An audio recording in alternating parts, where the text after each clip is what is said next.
You are listening to the Wrestlebox podcast.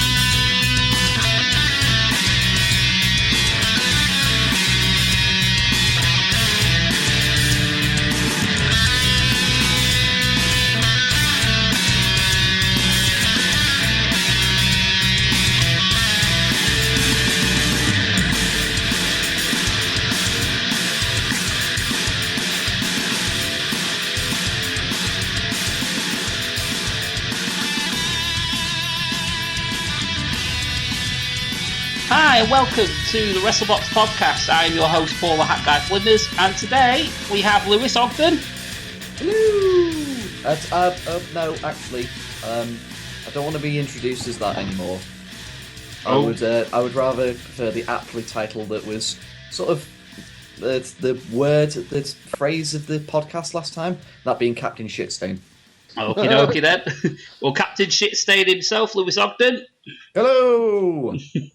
We have Darren. Hello. And we have the petrified penguin himself, Matteus. No, Paul. It's the Mortified Penguin. I prefer petrified. Mortified's better. And hey now, folks. How you fuckers doing tonight? Inside the average? Yeah, me too. Well, I've started a little bit of a fitness sort of thing. I'm now officially a jogger. Congratulations. I nearly died today. Well, I do a fitness thing too. I do a fitness thing too. I'm a full-time wanker.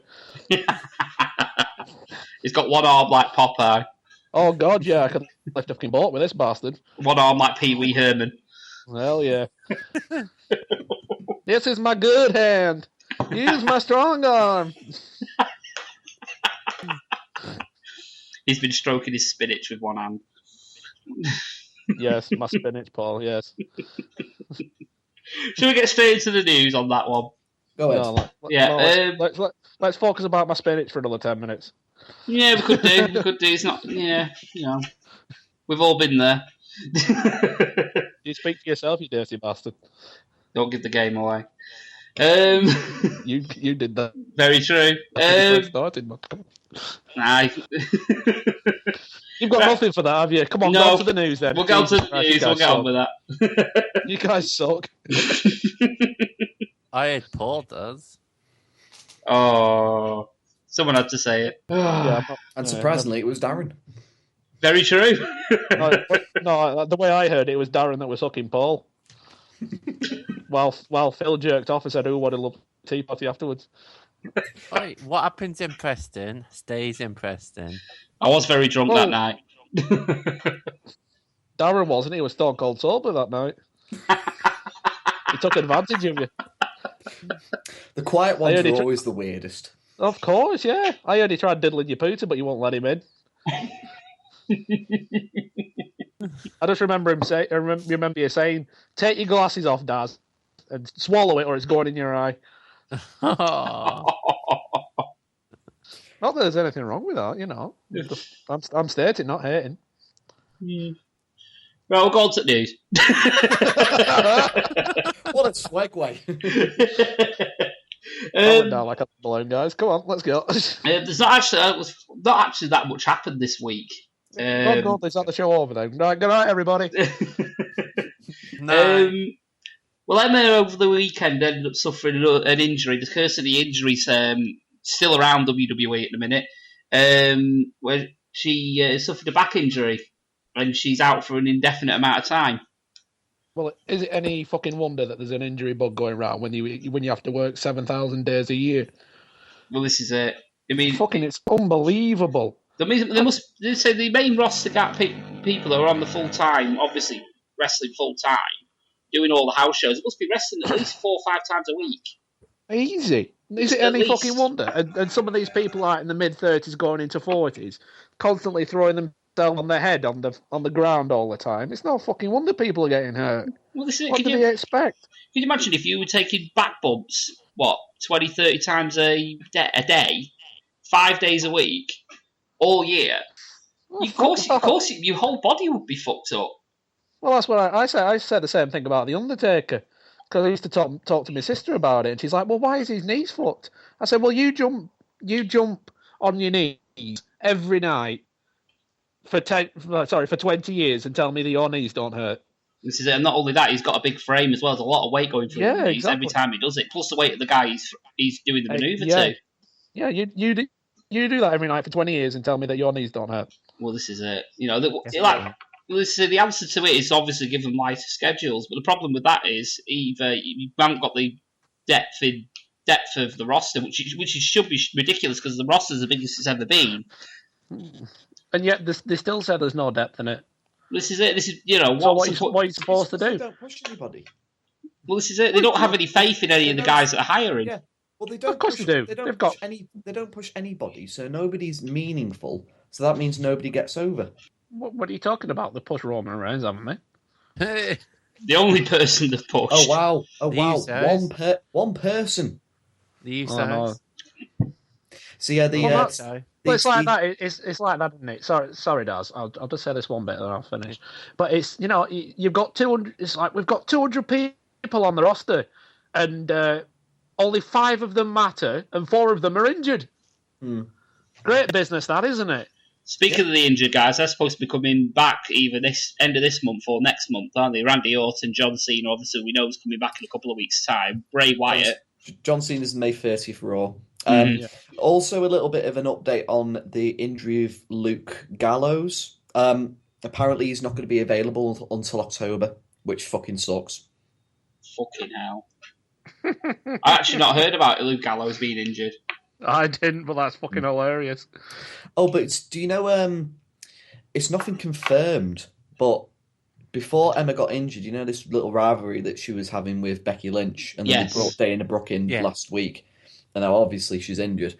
Do you know who, now it's nothing confirmed, but do you know who might possibly be replacing Emma? Not Summer Rae. Eva Marie. Yeah. Matteus Gold Star. Hell yeah! No. Oh, for the love of fucking Christ. That's going to be a fine fecal abortion, isn't it? So what's happening with Nia Jax then? The thing is, I'd take it with a pinch of salt because it's nothing confirmed. It's literally something that I saw out of the blue, like literally as I was going through my Twitter feed today. So it might not be confirmed, but it might not be. But come on, Lewis, there's no smoke without fire, is there? Yeah. Well, someone's obviously said it somewhere, and there must be something behind it. But like you say, it could, it's not been confirmed. It could also be backtracked as well. Yeah. So. Well, the thing is, I mean, I don't see the point of bringing up Eva Marie. Like, if you're going to replace anybody with Emma, it's just like I realised that she's not ready, but Nia Jax would be 10 times better than Eva Marie would. Definitely. Imagine them as a female tag team.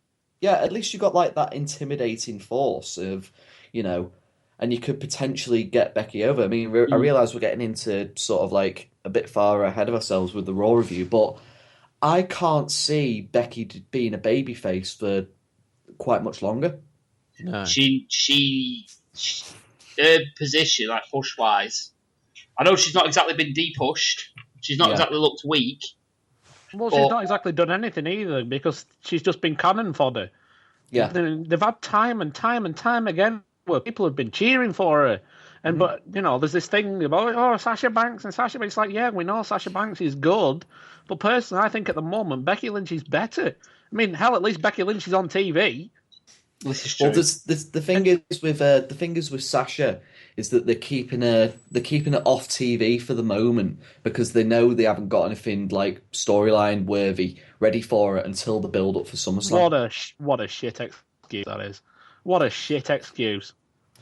You have what 30 odd writers and you can't think of a decent storyline. What a crock of shit. What are they paying these fuckers for? Matt, these are the same writers that come up with faction names such as The Family and The Club. In all honesty, I'm glad she's not on TV. Because the thing is, if she was on TV at the moment, it's not doing any favours, bro. Well, no, but neither would her be on the main roster having a meaningless, shitty feud. But at least she'll be staying relevant. At least she'll be staying relevant. She's not what she's barely been in since WrestleMania or the Raw after. What the fuck? Well, the thing is, you say relevant. Would you say that Becky Lynch is relevant right now and she's on TV week after week? Well, yeah, if she's in a feud, yeah, she's staying relevant because we're talking about her, aren't we? Well, it's not a particularly enticing feud, though, is it? This is why WWE needs a women's tag team division. She's infinitely better than Sasha because Sasha's not even on TV. Well, this is where WWE needs to revive the women's tag team division for me, because they've got all these girls doing nothing, and rather than having another 5 minutes on a promo, why not have 5 minutes in a women's tag team match? At least it gets these girls on TV. Why not even make like a women's tag team belt? Well, yeah, like they did in TNA. Well, they did years ago. They had like the bouncing bomb angels or whatever they were. Bouncing bomb angels and the Golden Girls. Yeah, they had a tag team division then. I mean, for fuck's sake, go back 6 months ago. They had the fucking factions. Yeah. It would have fitted. He should have introduced it 6 months ago. It was there. They could have done it, and they could have shoehorned it in like that. To be honest, would you have any faith that they'd be able to actually build on anything? When you look at the factions with the PCB, Team Bella, and Team Bad, do you really think that it would have added anything to it the way that they booked it? No, I don't have faith in the bookers at WWE. Full stop. There's no faith in the bookers, but fuck, at least these girls would have something to do. At least to be on fucking TV, for crying out loud. Well, this is what I mean. You're paying these girls, to do something. At least make them contribute something. At least even if it's 5 minutes on a throwaway match, at least they're on TV doing something, fighting for something. I think it's one of those where we can sort of like agree to disagree. It's just like you're not. It's a stalemate. You're not being built up.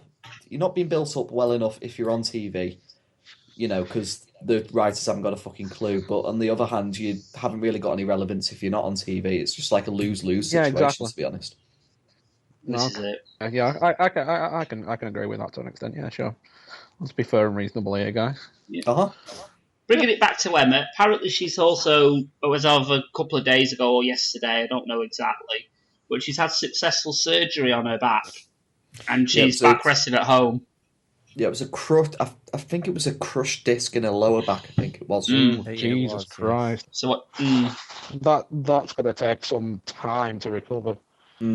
Isn't she going out with Zack Ryder? She's married to Zack Ryder. They're married. I know. Are they married? Yeah. I didn't know they were married. Is that not further proof of there's hope for us all? Yeah, exactly. The thing is, if you lose hope and you never think you're going to end up with anybody, just take Zack Ryder's case in point, and then just look at Emma and just be like, you must have an amazing personality. Well, speaking of couples in WWE, have you seen the latest couple to come out? Yes. Oh my God, Paige and Alberto Del Rio. Yeah, I don't buy it. It'll be interesting to see. It'll be interesting to ask Roy and Zack Knight what their thoughts of it.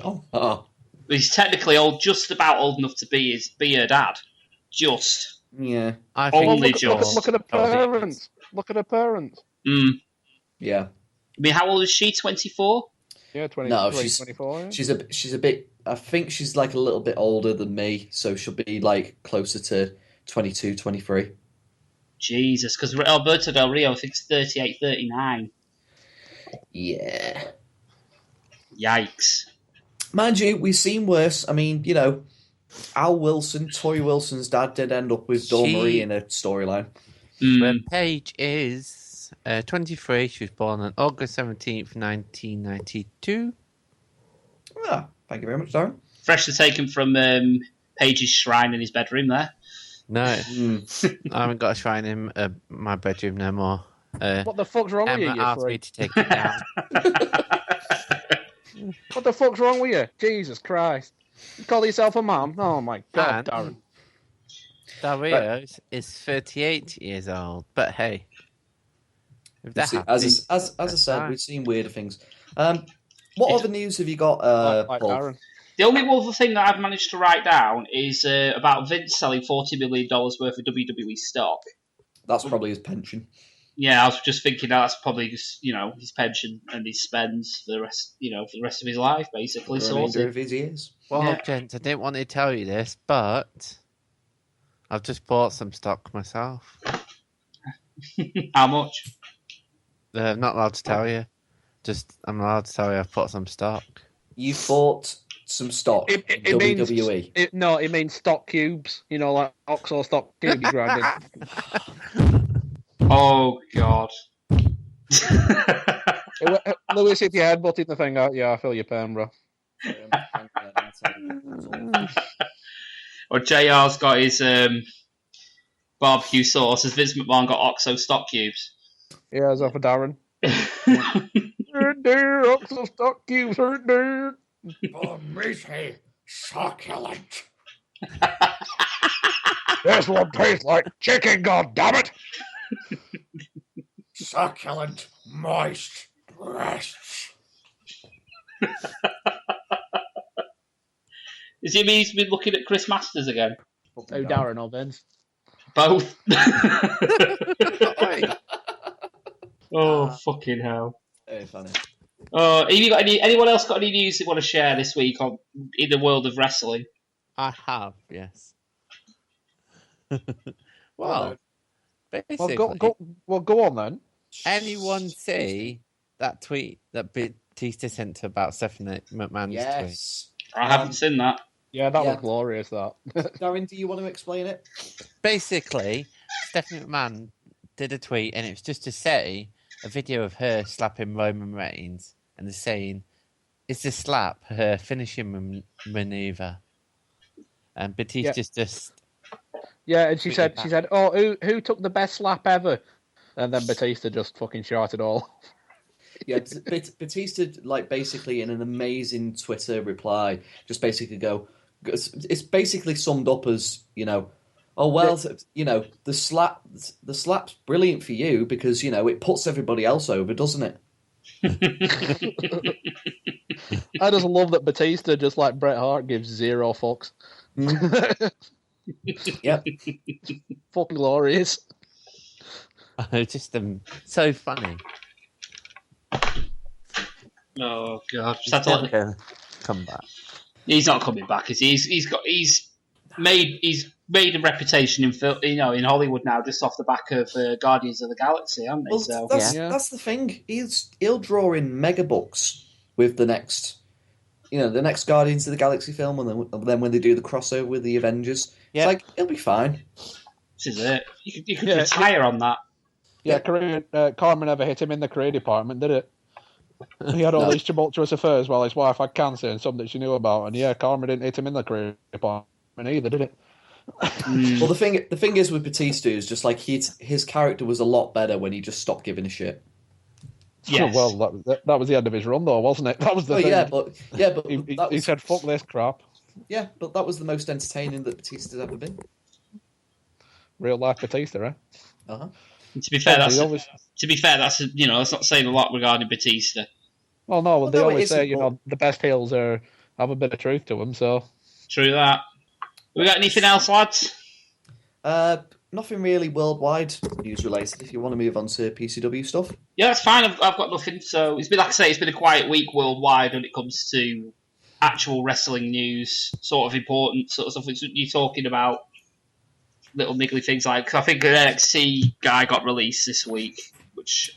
Yeah, like Alex Reyes or something. Yeah, I don't know anything about him. It was a backstage interview. I think he made a couple of appearances on NXT shows, but it's nothing noteworthy, to be honest. This is it. Yeah, we'll move on to PCW then. You've got some news, haven't you, regarding... Well, I do. To be honest, it's to do with the next two Evoke shows, but I don't know whether you want to run down the card for this Saturday's show in Liverpool. Yeah, we can do. Yeah, we'll go through it. We'll run through the card, go through impressions and predictions, and what we think, each match will go, very briefly. First match got written down is Dave Mastiff versus Joe Hendry. Local hero. I don't really know, to be honest. Joe Hendry's only made one other appearance for PCW, and he didn't really make that much of an impression. It might do a bit better in sort of like a different environment. And he's in there with Mastiff, and Mastiff's always decent, so he's got the possibility of being entertaining, but I would have my reserves, to be honest. I can't see anything other than a Mastiff's like squash. Crushing him. Yeah, definitely. Can't see anything else. Mastiff crush. Pretty much. Yeah, thanks. So we're all agreed on that. Next on the card, we've got Bubblegum versus Dean Allmark, the returning Dean Allmark. Oh, damn it, I missed Dean Allmark. I don't. Bubble for the win. Bubble for the win. Yeah, that'll be actually. It might be a half decent match. I think it'll be a very good match. I don't mind Dean Allmark. He's a decent worker. Oh, he's a decent worker. The problem is his wrestling sort of persona, if you could call it that, it's extremely bland, in my opinion. Well, he's a good wrestler. He's not one, has he? Exactly. No. Well, it's the Martin Kirby syndrome, isn't it? Yes. Yeah. Yes. Kirby's actually got kind of entertaining now. But yeah, but they had to stick in with Joey Hayes. Yeah, no. To do that. He's not done that off his own back, has he? No. And Joey Hayes has done that. Yeah, but to be honest, I will say that he's come out of his shell since getting with Joey. No homo. I agree with that. He's become become a lot more interesting since he's teamed up with Joey Hayes. Definitely. Mm-hmm. Yeah. In my opinion, anyway. When do you think he's going to cash in his title shot? Soon, because the next Money in the Bank match will be happening soon, won't it? He's had it nearly a year. Yeah, well, he's got until the 25th of June, hasn't he? So he'll probably do it here because he's not on the card. He'll probably do. Well, it'll either be this Saturday or the June 4th show. I think it's going to be in Liverpool because there's only 7 matches announced. Yeah, I can't really see it happening, to be honest. I think I don't know. They could do, or they could save it, but they're going to have to do it quick. Very quick. I'm calling it for the Liverpool show. I'll say the June 4th show. Yeah. Okay. We've got the next match then, which is a title match, I believe. It's Shaw Samuels versus Grado. Well, Shaw's going to win. Oh, easily. Stupid idea. Have they faced each other before? Yeah, they've wrestled each other. ICW. Yeah, they've wrestled each other like quite a lot in ICW, and I actually saw this match at an ICW house show in Liverpool a couple of years ago, and it was decent enough. I mean, Shaw wasn't really as an established talent as he is now, but he worked pretty well in sort of like the comedy match with Grado. Yeah, that's the thing about Shaw. That's the thing about Shaw Samuels. He can work a really good comedy match on the sly. Yeah. Really can. He's good in comedy matches, and he's intense enough to put on some some really high octane sort of like grudge matches as well. This is it. Let's not beat around the bush. We all know Shaw's going to kill Grado. Oh yeah, I'm okay with that. Yeah, I'm okay with that. I'm one of those where I don't like Grado though. So in all fairness, I like his comedy antics, but to be honest, as a wrestler, he's a dud.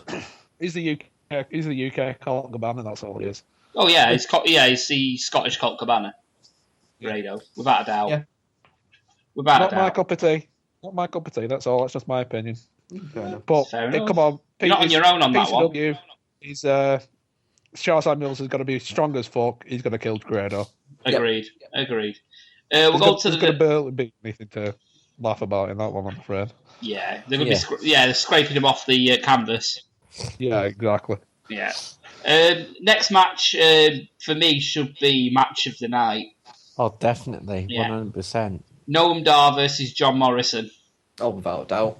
Well, I mean, it's Noam's last hurrah for PCW before he goes off to the cruiserweight. Got it. Full guns blazing. So he'll want to give his all, and John Morrison, Johnny Mundo is always a high work rate worker. So I imagine that this will be really, really good. I have a feeling this will be main event as well. They'll possibly put the Shaw Samuels Grado match, the first half main event. Yeah, and have that as, and I'd have that as the main event, and then you can have you can say Noam Dar can have his ovation, then can't it? At the end. Of the night. Definitely. That would be the smart way of booking it, but whether they do it or not is a different story. Yeah, we'll see. But that's the way I would do it anyway. Because you can have the high octane match at the end. Because title's more important than a guy, isn't it? To some organisations, and is that the question for PCW? I guess we'll have to wait and see. Yeah, we'll see. I guess if it's a show that's a one-off, I can understand that. If it was a regular occurrence, then I'd have a problem with it. But I don't know. But if they tried to establish themselves as well, yeah, I suppose the only other way for me that they could do it is if they had Noam Dar, John Morrison in the first half main event. Yeah, that'll be it. I think. Main reason being photos. Because when you remember when Travis made his comeback, that wasn't the main event, was it? No. Yes, I unfortunately missed that, and I regret that now forever. That was fucking tremendous. His comeback, not the result of the match, but but it was tremendous that he came back. The way that he worked, the way that he worked in that match. I mean, is selling in that match and the way. Oh yes, the way that it was targeted. You could believe that his selling was that believable. It looked like it was actually hurting him. Probably was hurting him, but Yeah, I probably fucked that up by saying that's my bad because that wasn't my intention. I just meant the result. They did put him over, which that would have blown the fucking roof off the joint. But the match itself, there was nothing wrong with it. I just meant as the result from the fast standpoint. It's Travis. That makes sense. Come back. He's the one that's going to snap the evil Charles Samuels winning streak, and Travis is back and everything's fucking amazing, that kind of thing. Yeah. But unfortunately, he didn't win. But it doesn't take anything away from the match. No, definitely not. And I think to be honest, with that win, it established Shah as someone who would become like a real threat for PCW, and it at least for me, it got him over as somebody who should be taken really seriously. No, yeah, well, it did its job. I'm just as like the old fashioned, the good guy's going to win, but no, it absolutely, absolutely established Charles Samuels as like one of the men to watch out for. But they probably established him as the top heel in PCW as well. Oh, easy, easy. So. 100% that, yes, definitely. What's next on the Liverpool card? Yes, I was just about to say, shall we move on? We have Viper versus the Session Moth, Martina. Yeah, dud. Viper's gonna kill you. See, I quite like Martina. I think it's a fun character. No, it's. I don't. Do you know I'm yet to be sold on her ring ability, but the character itself has promise. You can imagine her as being a female extension to the Hooligans to an extent.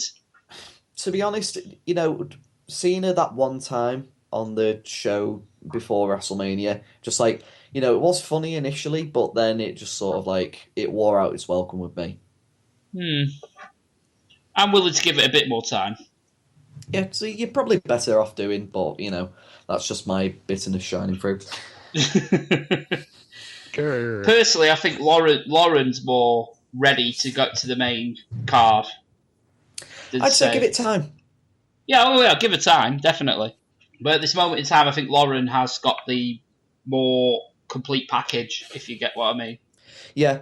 Well, I think to be honest, with the PCW Academy and with the way that the PCW roster is at the moment, I think it's a prime, there's a prime opportunity of like, if you mature and if you, protect the academy students, and if you get them onto the main roster and you can build them up, there's no reason why they can't go to the same stratospheres in PCW as Travis did, as Noam Dar has, and agreed.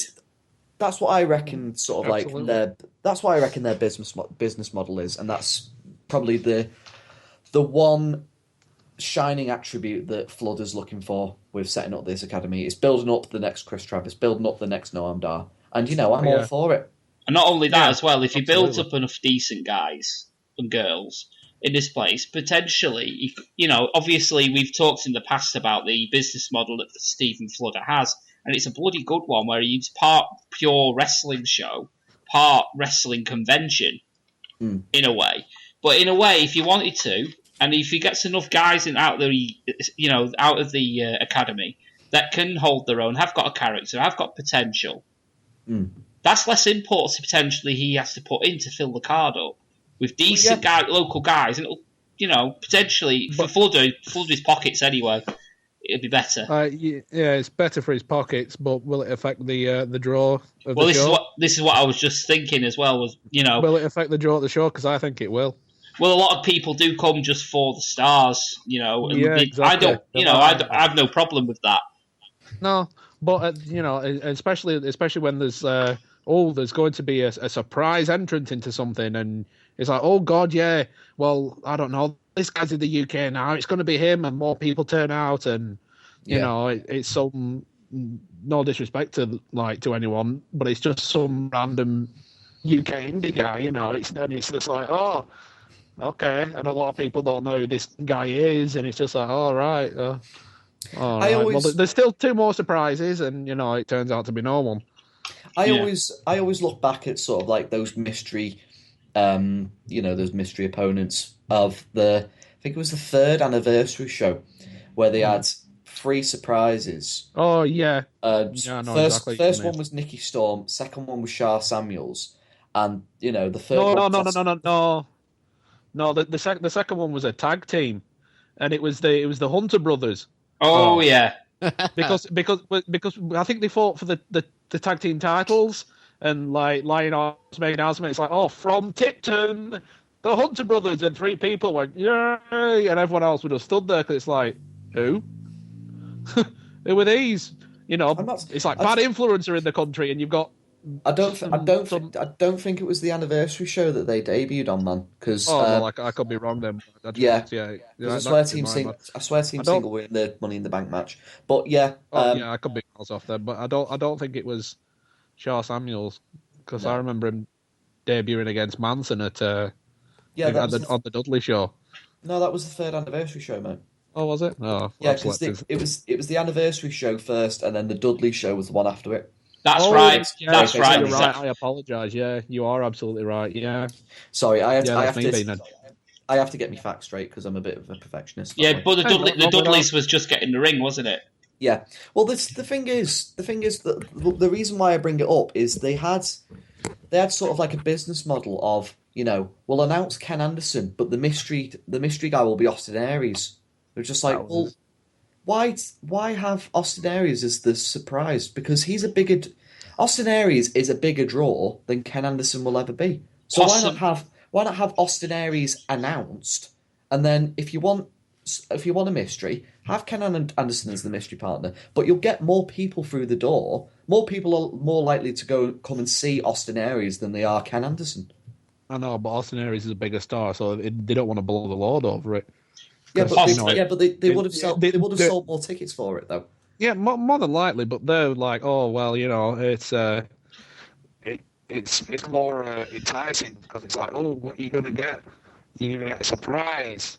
But then it's I think that's what they were relying on. But it's like I think they were relying more than how do we know that Austin Aries was meant to be there though to start off with? That's what I mean. It's that week.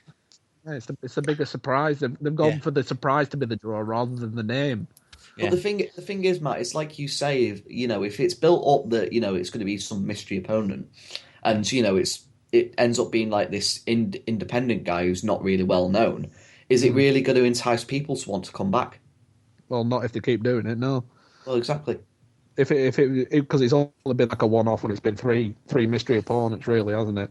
To my recollection, anyway, probably been more. But that's what they thought. Oh, he said it's going to be more enticing. Let's make it a surprise for a change and see how many engage off there. Because they've not really done it since then, have they? No, not really. They've not left a surprise like mystery opponent very, very often. Once or twice they've done it, but usually the mystery opponent's either been a local guy or something like that. Yeah. Generic McBlandface. Yeah, exactly. So is Bram on the Liverpool card, Paul? he is. I'll just say, I'll move on if you want, guys. It's Leston Rees versus Bram. Oh, That's good. That'll be fucking. That'll be horrid. That. Is that the piss? Fucking hate Bram. He's a cunt. Not only that, I'm not sold on Leston Rees one bit. No, I'm not. Yeah, either. that's the thing. You know, it's someone. It's a PCW guy who's not over at all, and they're putting him in with somebody who's Bram. Do I really need to say any more? Blandy McBlandface. Exactly. Yeah. The other thing about Bram that I can think of, he's got facial hair. That is it. Yeah. You know, there's nothing to him, in tall. my opinion. He's tall, yeah. He's got a certain look, and he was the one guy out of the Ascension that got kicked out and got replaced. Really? I didn't even know that. Yeah, he was in NXT. When he was with Charlotte, he was seeing Charlotte. He was in NXT as one of the Ascension, I'm sure of it, either in NXT or in some part way further down in development or whatever. And then he got fired. I don't know if it was for domestic abuse. Well, no, because that's the wildly reported. Oh, we lost Matt. Story that a partner and an elderly gentleman. Obviously, that's implied to be Ric Flair as well. Mm. And then he had that other thing a couple of years ago. And okay, yeah, fair enough that, you know, no charges were brought against him, but it was widely reported that he admitted to doing to his girlfriend. So, sorry, I can't get behind a wife beater. I can't get behind him. Sorry. Well, I'm not trying to stick up for him or anything like that, but at least he came out and admitted it. At least At least he doesn't do like a Jimmy Snuka where he fucking murders somebody and it's all covered up. Oh, 30 years later. Whoa. Sorry, I can't. I'm not behind either of them, to be honest with you. Well, it's like I say. I'm not like trying to stick up for him. No, I know you're not abdicating it. I know that. Yeah. I'm just saying I'm not behind either of them. Yeah, that's understandable. I mean, I couldn't give two shiny shits about him anyway. But you know, at least he makes like a terrible mistake, but at least he's man enough to admit it. I'll give a bit of shred of credibility. Shall we just move on? Because this is a bit of a touchy subject. I don't. Yeah, he admitted it. Yeah, but he's still not a man for doing it in the first place. So whether you admitted it or not, you're still not a fucking man. No. Fair play. Well, on that note, we'll move on to the final match on the card. Is Lionheart versus Dave Rain. Really? Dave Rain. Ugh. That's a match. That is a match. That's going to be a fucking mess, isn't it? That's not going to be a match. No. Do you know what? Looking at this card, I'm sort of glad that I didn't get a ticket to it. It's a proper throwaway. For me, the card. We could be proven wrong, and it could be the best show of the year. And I hope I'm wrong. I fucking doubt it. I doubt it as well. It's a match. Sold out. Is it really sold out, or is that just a marketing ploy?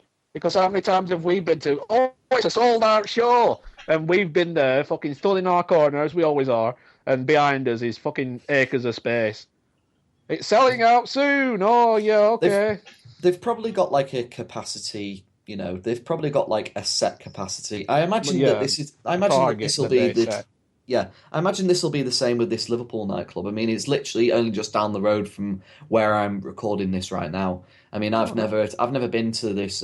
I've never been to this actual club, but I imagine that they've put it as sold out. But I reckon that the capacity is probably quite low because I can't imagine like a club being as spacious as Evoke is. No, I mean, if you look, the only experience I've had of PCW outside of Preston is at the Club Domain in Blackpool, and that had about 200-300 people in it. Would you say, Darren? Yeah. And that was capacity. That was fully booked, and it was sold out. Yeah, that's weak, that, isn't it?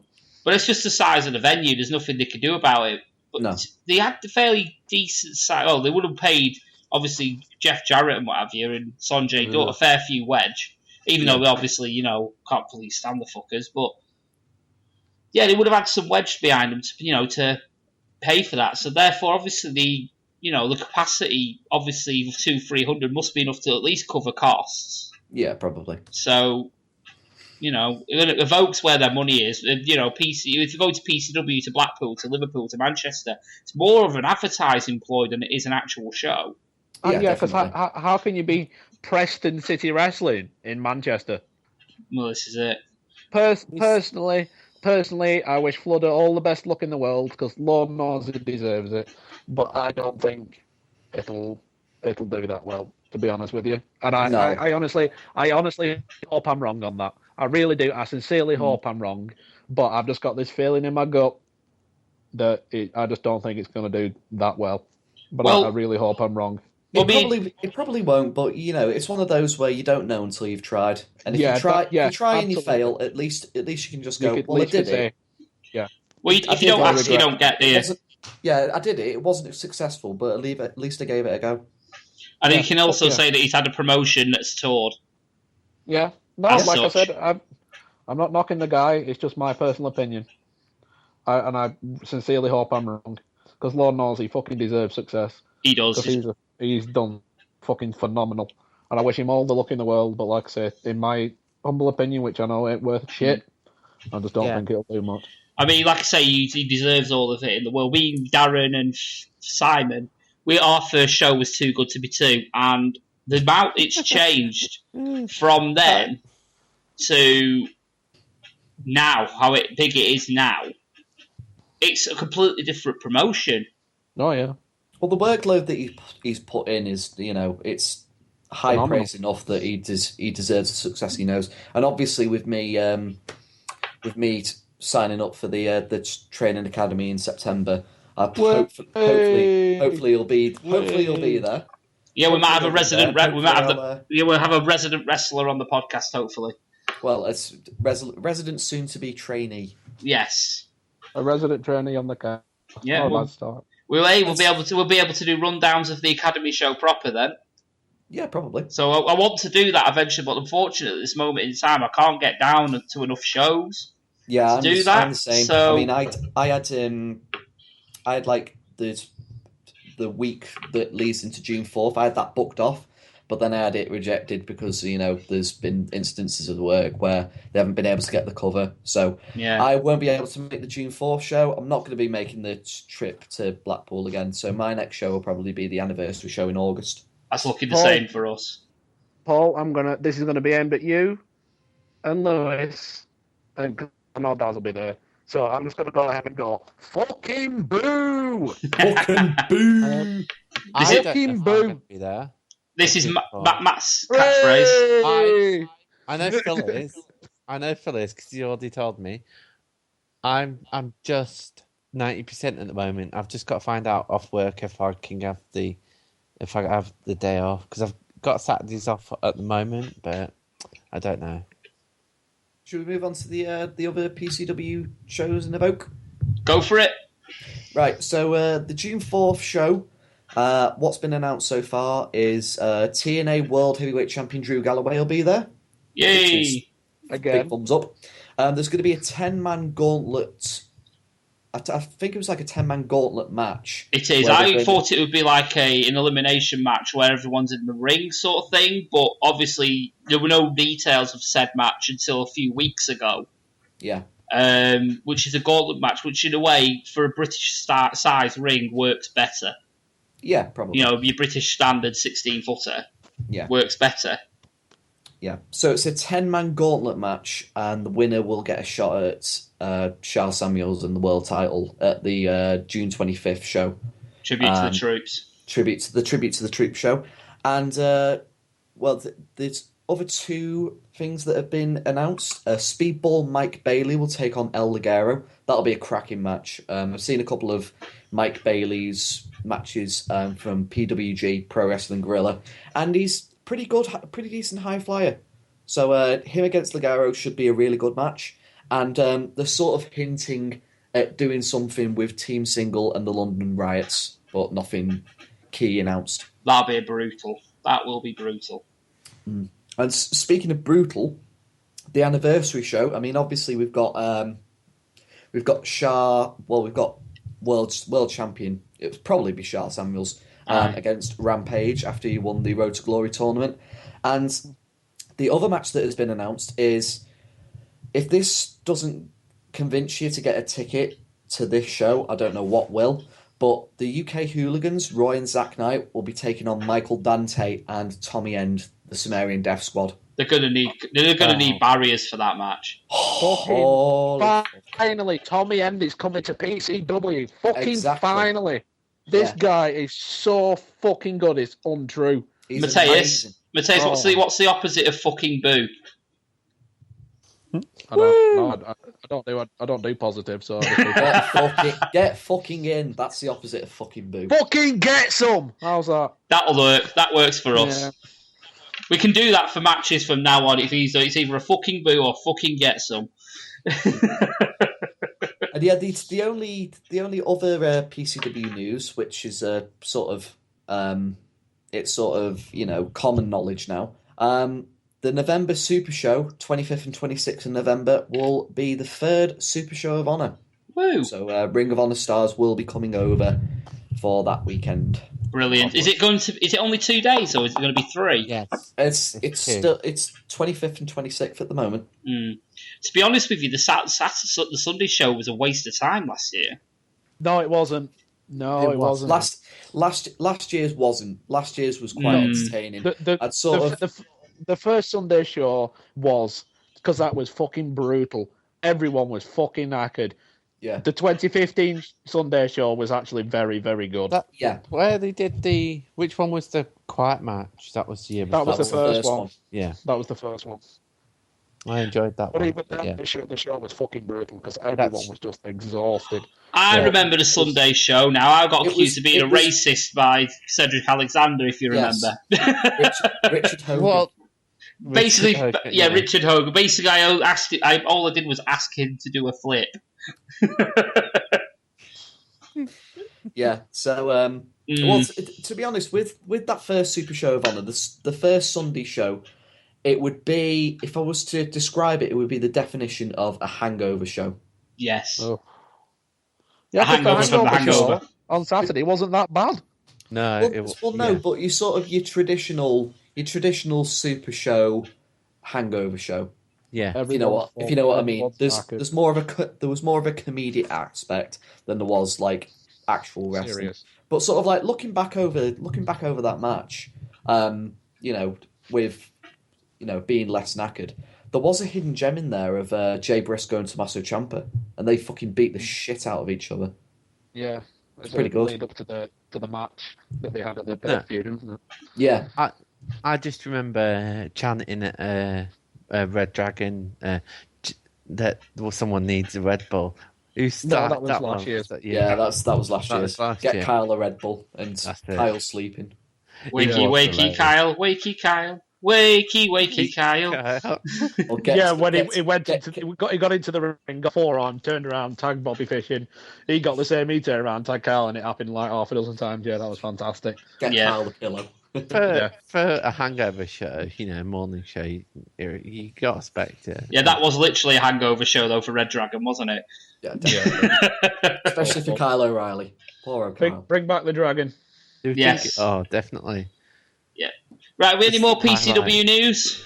No, I think that's everything sorted PCW wise. Fantastic. So then that leads us pretty nicely into our the Wrestlebox Wrestling Pop Quiz. I've got different theme music for the intro for this. Ooh. It's nothing quiz related, but I heard it the other day on a different podcast, and I was just like, "Oh, I've got to have this as the intro."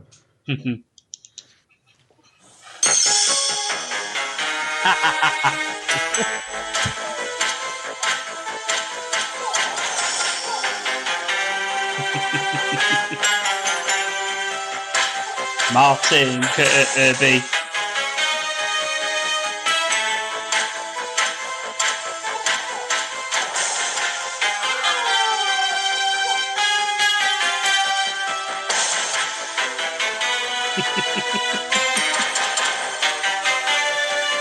It will end eventually.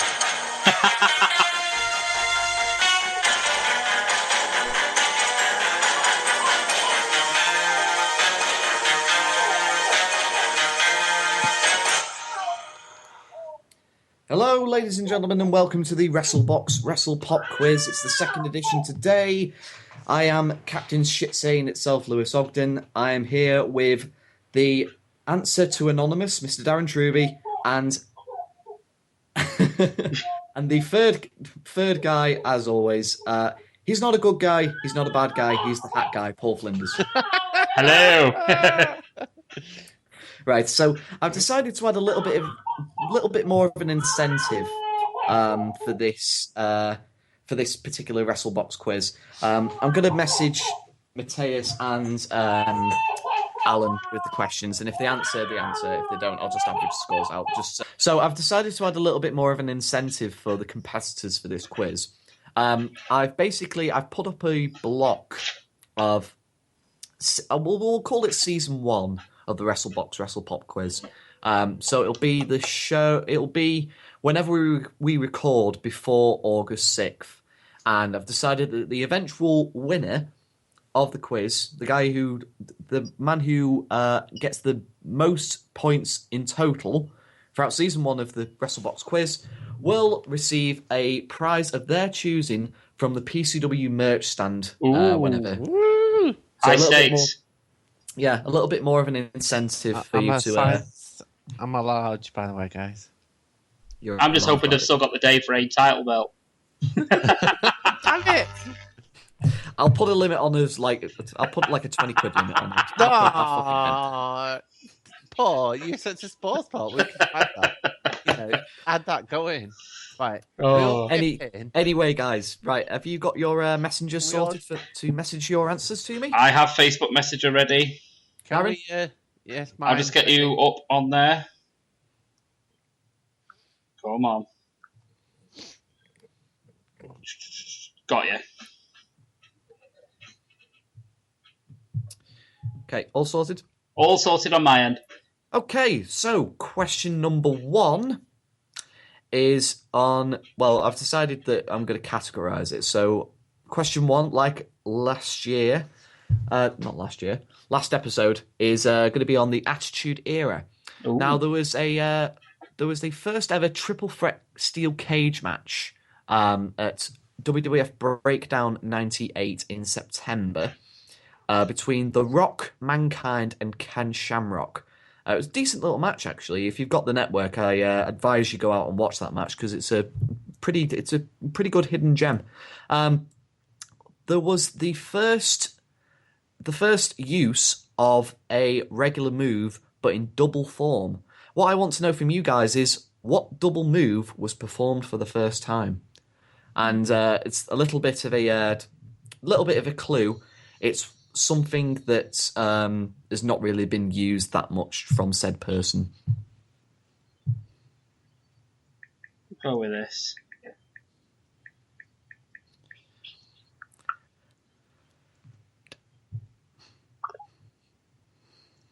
That's a guess. That's a guess. Right, okay. Question 2 is on something TNA related. Now, this is a multiple choice question, so it makes it a little bit easier for you. There was a match between Doug Williams and Shannon Moore at Destination X in 2010. Doug Williams was successful in the match after hitting Moore with a foreign object. What I want to know from you is, out of these 4 objects, what object was used? So A is a UK flag on a pole. B, a steel chair. C, a brick. Or D, brass knuckles. What, Doug Williams versus who? Shannon Moore. Oh, okay.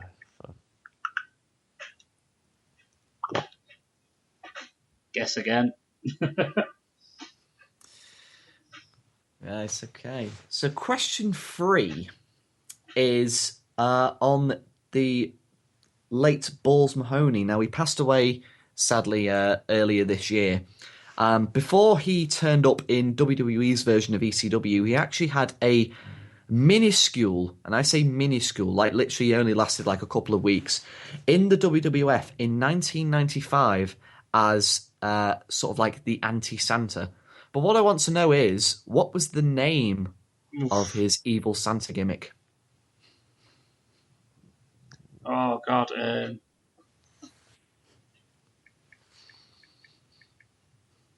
I think I'll go with this.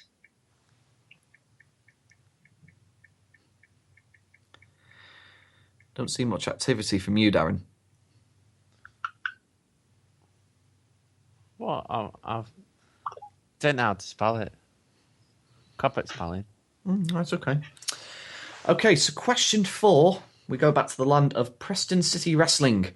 Now, obviously, we talk about Shah Samuels and how good of a world champion he is. And we've obviously had champions like Dave Mastiff and Chris Masters and Uha Nation and Chris Travis. But what I want to know from you guys is, in the record books, who is known as being the longest reigning PCW world champion? Ooh. In one go or all together? In one go. Like one reign.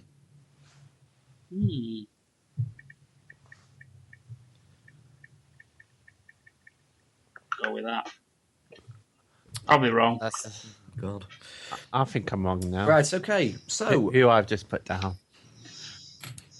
So the fifth and final question is, like last week, the 60-second thriller. Oh, wait, let me get comfortable. And get my fingers ready. Not that kind of thriller. So fingers, type in. So obviously at Extreme Rules, we're getting a fatal 4-way match for the Intercontinental title between Miz, Cesaro, Kevin Owens, and Sami Zayn. So I thought this week's question would be Intercontinental Champion related. So what I want to know from you guys is, how many Intercontinental Champions can you name to me between the years of 1987 and 2001? And your 60 seconds start now. Right. I should also make mention that I actually did this challenge as well with 60 seconds on the clock. And if you can get more than 15, you'll get bonus points as well. Okay, I mean more than that. Right. Just...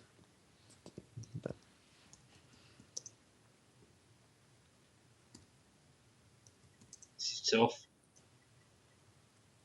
Blah, blah, blah, blah. Okay, so we're coming up on 30 seconds, so here's some appropriate music. I'm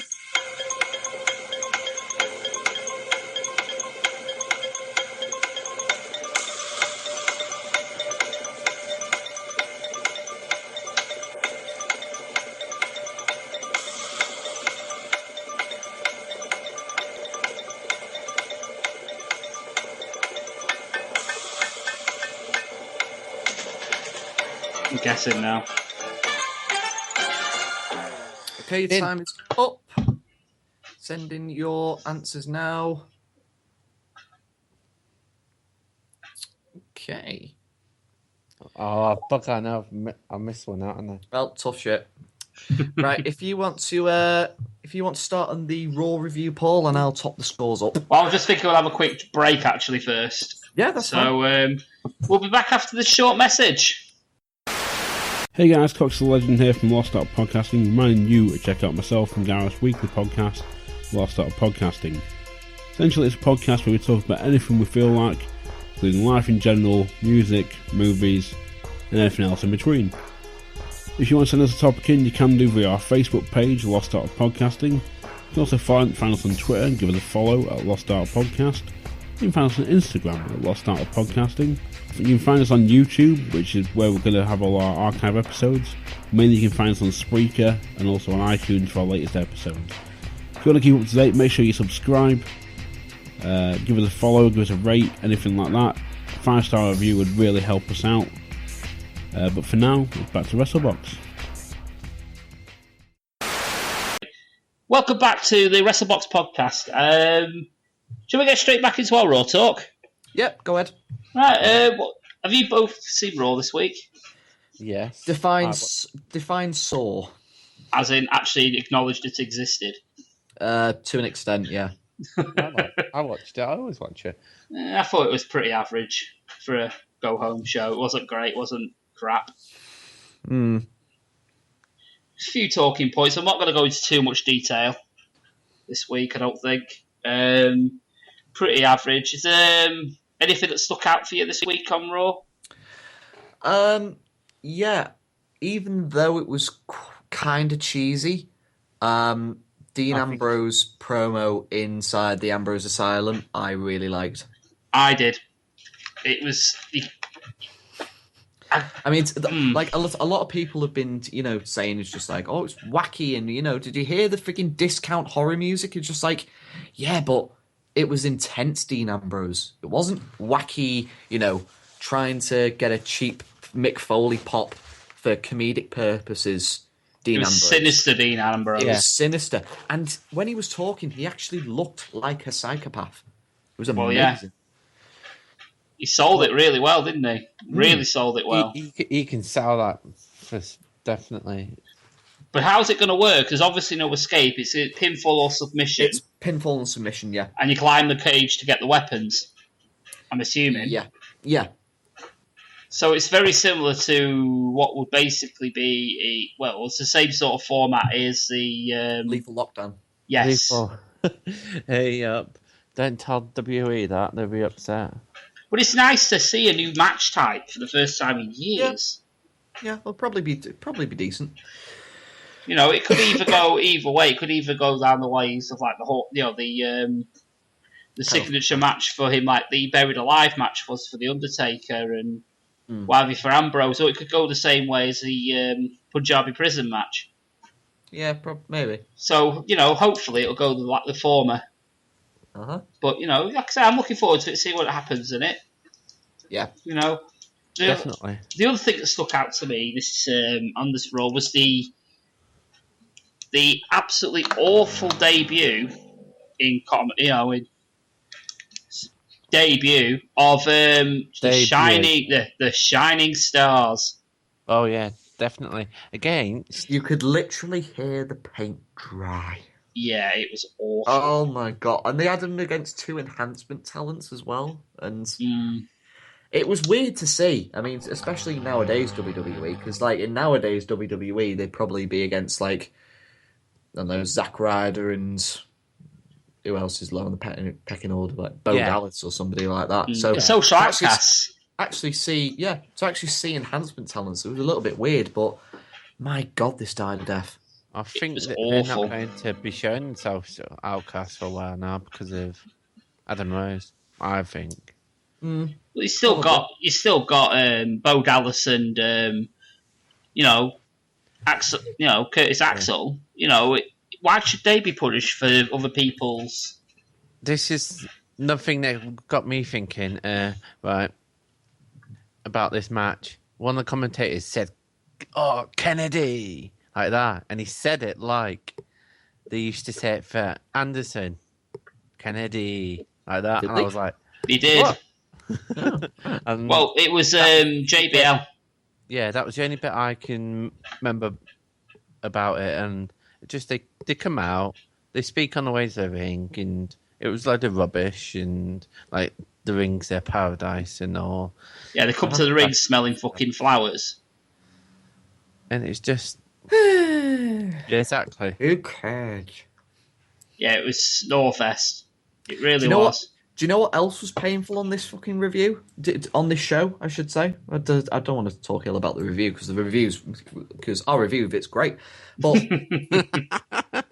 what was so cringeworthy? The fucking New Day time travel segment. That was awful. What the fuck was that? The New Day DeLorean. I was literally, you know when you sort of like you're watching wrestling, in front of somebody who's not a wrestling fan. I was watching this in sort of like parts in work, and it came to this New Day segment, and my boss came from sort of like out the back of the lodge after having his dinner or whatever. And it was during this New Day segment that he just looked at me. He was just like, "What the fuck are you watching?" It was just like, "Believe it or not, this is wrestling.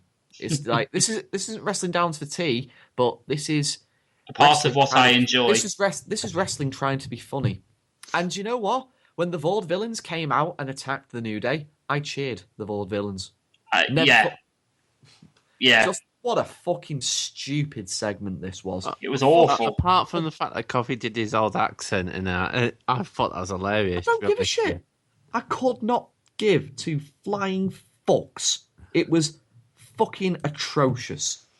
Atrocious. And that's something we never ever thought we'd say about the New Day. Yeah. Apart from when they debuted. Yeah. But there is that. But yeah, that was fucking terrible.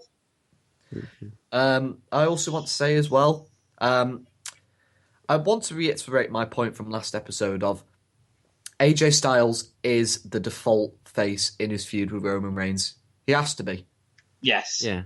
Because the thing is, once again we had the Usos versus Gallows and Anderson, and the Usos won. Why they had to fucking win, I don't know.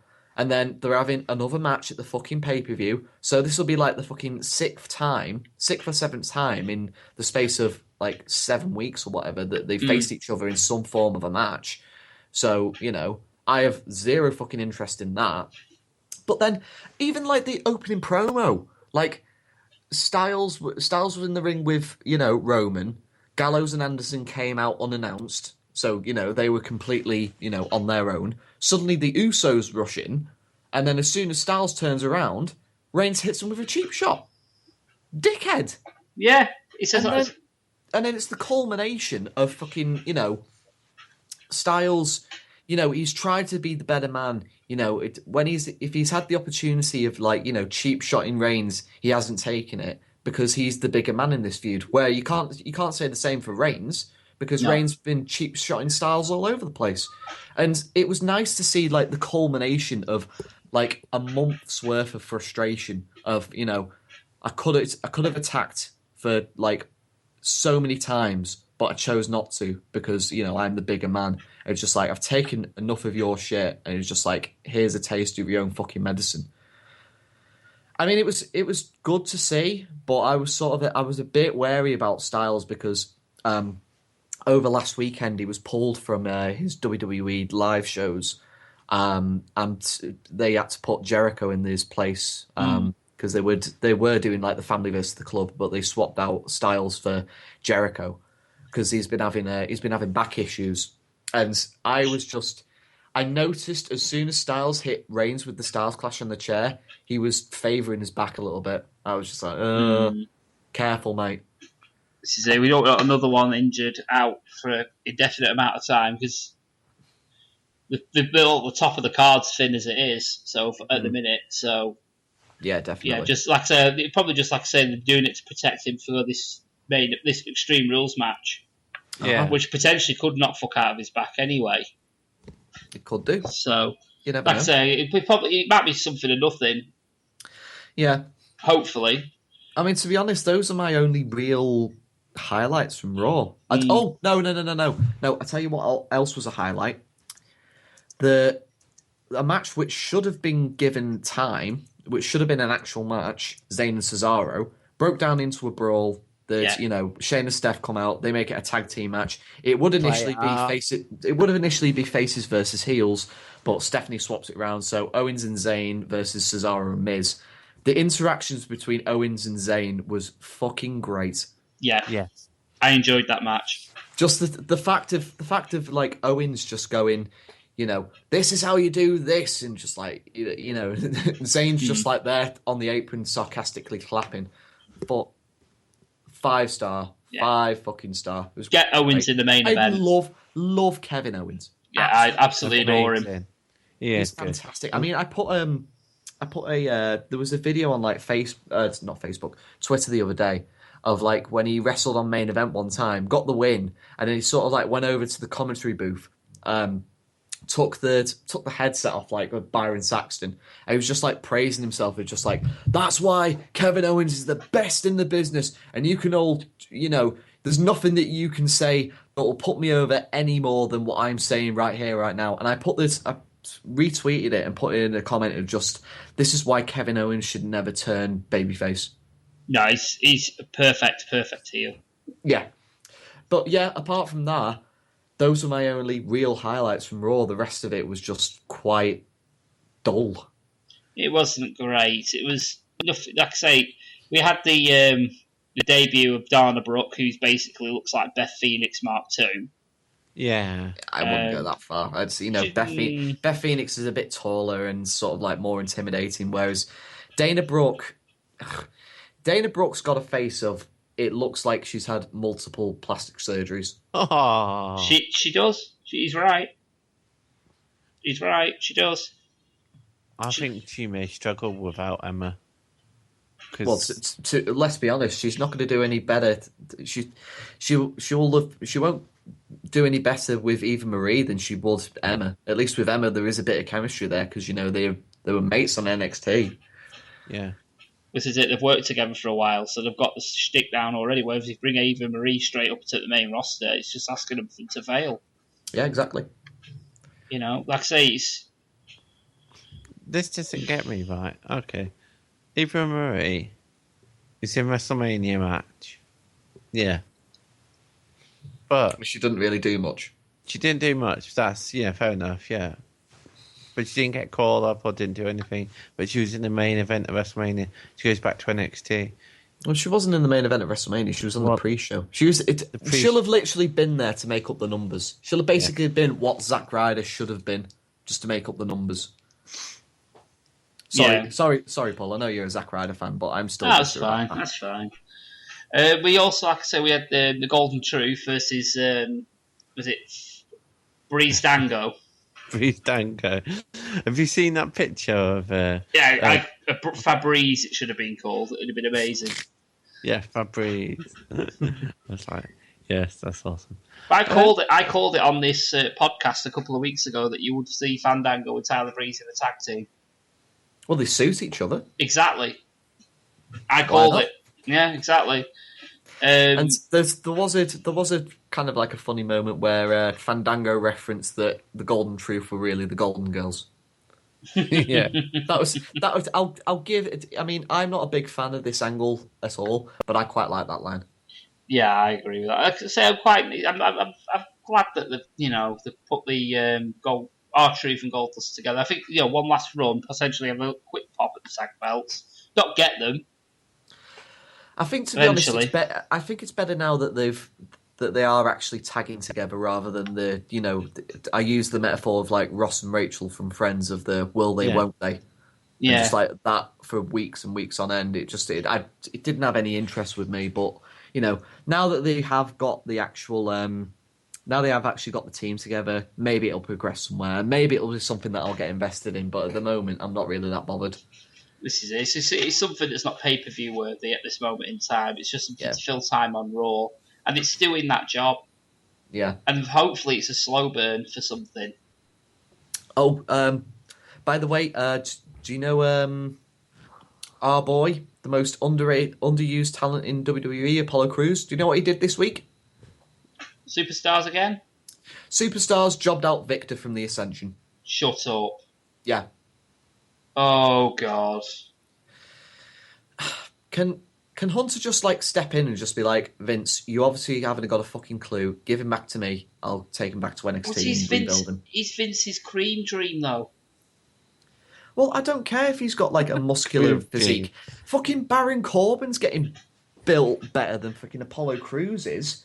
And Baron Corbin wasn't on Raw this week, was he? And Corbin's got a fucking pre-show match. Yeah. Does that link nicely into sort of like the Extreme Rules preview? We can do, but there's like I said, we missed the end of the show for Raw, which was the contract signing. Well, that's crap. It was what it was. You knew it was going to happen. Charlotte obviously was going to end up getting tapped out. Yeah. Well, they've added the stipulation of like not only is Flair banned from ringside, but to sort of like to make up for Flair coming out during Charlotte's match against Paige last week, they've also added the stipulation of if Flair at all makes an appearance in the arena. Well, I mean, obviously like in the arena. I mean, obviously he can be backstage, like, but if he takes one step from out of the curtain, then Charlotte will forfeit the title to Natalya. Yeah. It was what it was, and Well, you know what? Raw signed off with Natalya holding the women's belt above her head. So, at least they. Well, I say they're building something. I said the same thing when they were building up for the payback match, and they ended up just doing like the Montreal version 257. Yeah. So, but they're trying to establish the women's division again, aren't they, as an actual division to take seriously, which is why they got it to close out Raw. But the thing is, if you do another screw job finish at the pay-per-view, it doesn't matter. It won't matter. You know what I mean? I was just about to say, with the stipulation that's all over the match, which we'll go into in a minute. In fact, we can works into that now. We'll talk about that match now. Yep. The submission match with the WWE's Women's Championship, Natalya versus Charlotte, Ric Flair banned from ringside. But for a fact, with that stipulation written on it, it just screams all over it, fuck finish. Yeah, it screams fuck finish, and it screams Charles Robinson making another appearance. Of course if they decide to follow up on it, I mean, this is WWE. And, what you can see happening, there's going to be a ref bump, and he'll end up replacing said ref. That's what will happen.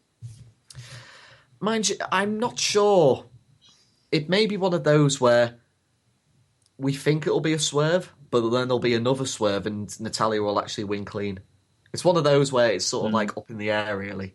Possibly. I hope so anyway, because I don't really want to see another fuck finish, the second pay-per-view in a row for a women's match. I don't want to see another fuck finish, but to be honest, I don't think there's any build to Charlotte's character if she wins clean. No. I can see that. The only reason I see that they're having Charlotte face Natalya and Charlotte even, is the fact is that they know each other and they hold it, like they say, hold them back, Sasha Banks, and maybe Becky Lynch to hold her back until one of them wins. The thing is, if you switch the title to Natalya, there are possibilities that you could do with it. Whereas with Charlotte, if she beats Natalya, there's nobody really of any worth that can, go up against her. I mean, to be honest, you could do like a couple months of like her versus Paige, but they did that the back end of last year. I was about to say the only viable person potentially that they could do is with Paige, because she does have a win over the champ. Yeah. That's the only way they could do it, because, other than that, it's just somebody that just pulled out their arse. All right, who's your next opponent? Let's just, it's like lottery, pick out a number, boom, right, it's that talent. For all we know, if it's not Paige, it may as well be Rosa fucking Mendez. I wouldn't go that far. At least Paige can wrestle. I like Rosa Mendez on Total Divas. She's not a wrestler, but, Yeah, that's because it's reality and there's nothing to do with wrestling on it, Dazz. Yeah, I know, but I like her.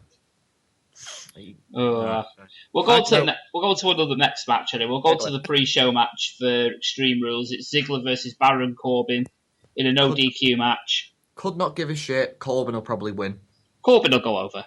Guaranteed. Ziggler's just there for the paycheck now.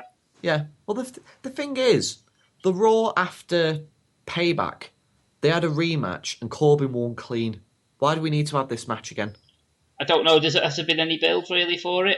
No. No, exactly. So apart from that clean win that Corbin got over Ziggler on the Raw after Payback, there's been no build for it. So 2 weeks ago.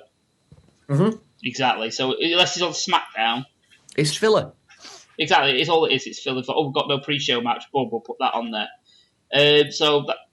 No shit's given. If I'm honest. No shit's given. Corbin will go over. Yeah. Because it's Ziggler. Nobody gives a shit about Ziggler. Yeah. Any thoughts, Darren? Ziggler is going to steal the show, and Corbin's going to do his 2 moves. Oh God. You're about half right. Ziggler won't steal the show. He'll have. They steal the pre-show. He'll have a body part worked down. He'll sell it for the majority of the time that Corbin has the heat on him. But when Ziggler goes for his comeback, he'll no sell it. Yeah, got to agree. Because that's what Ziggler does.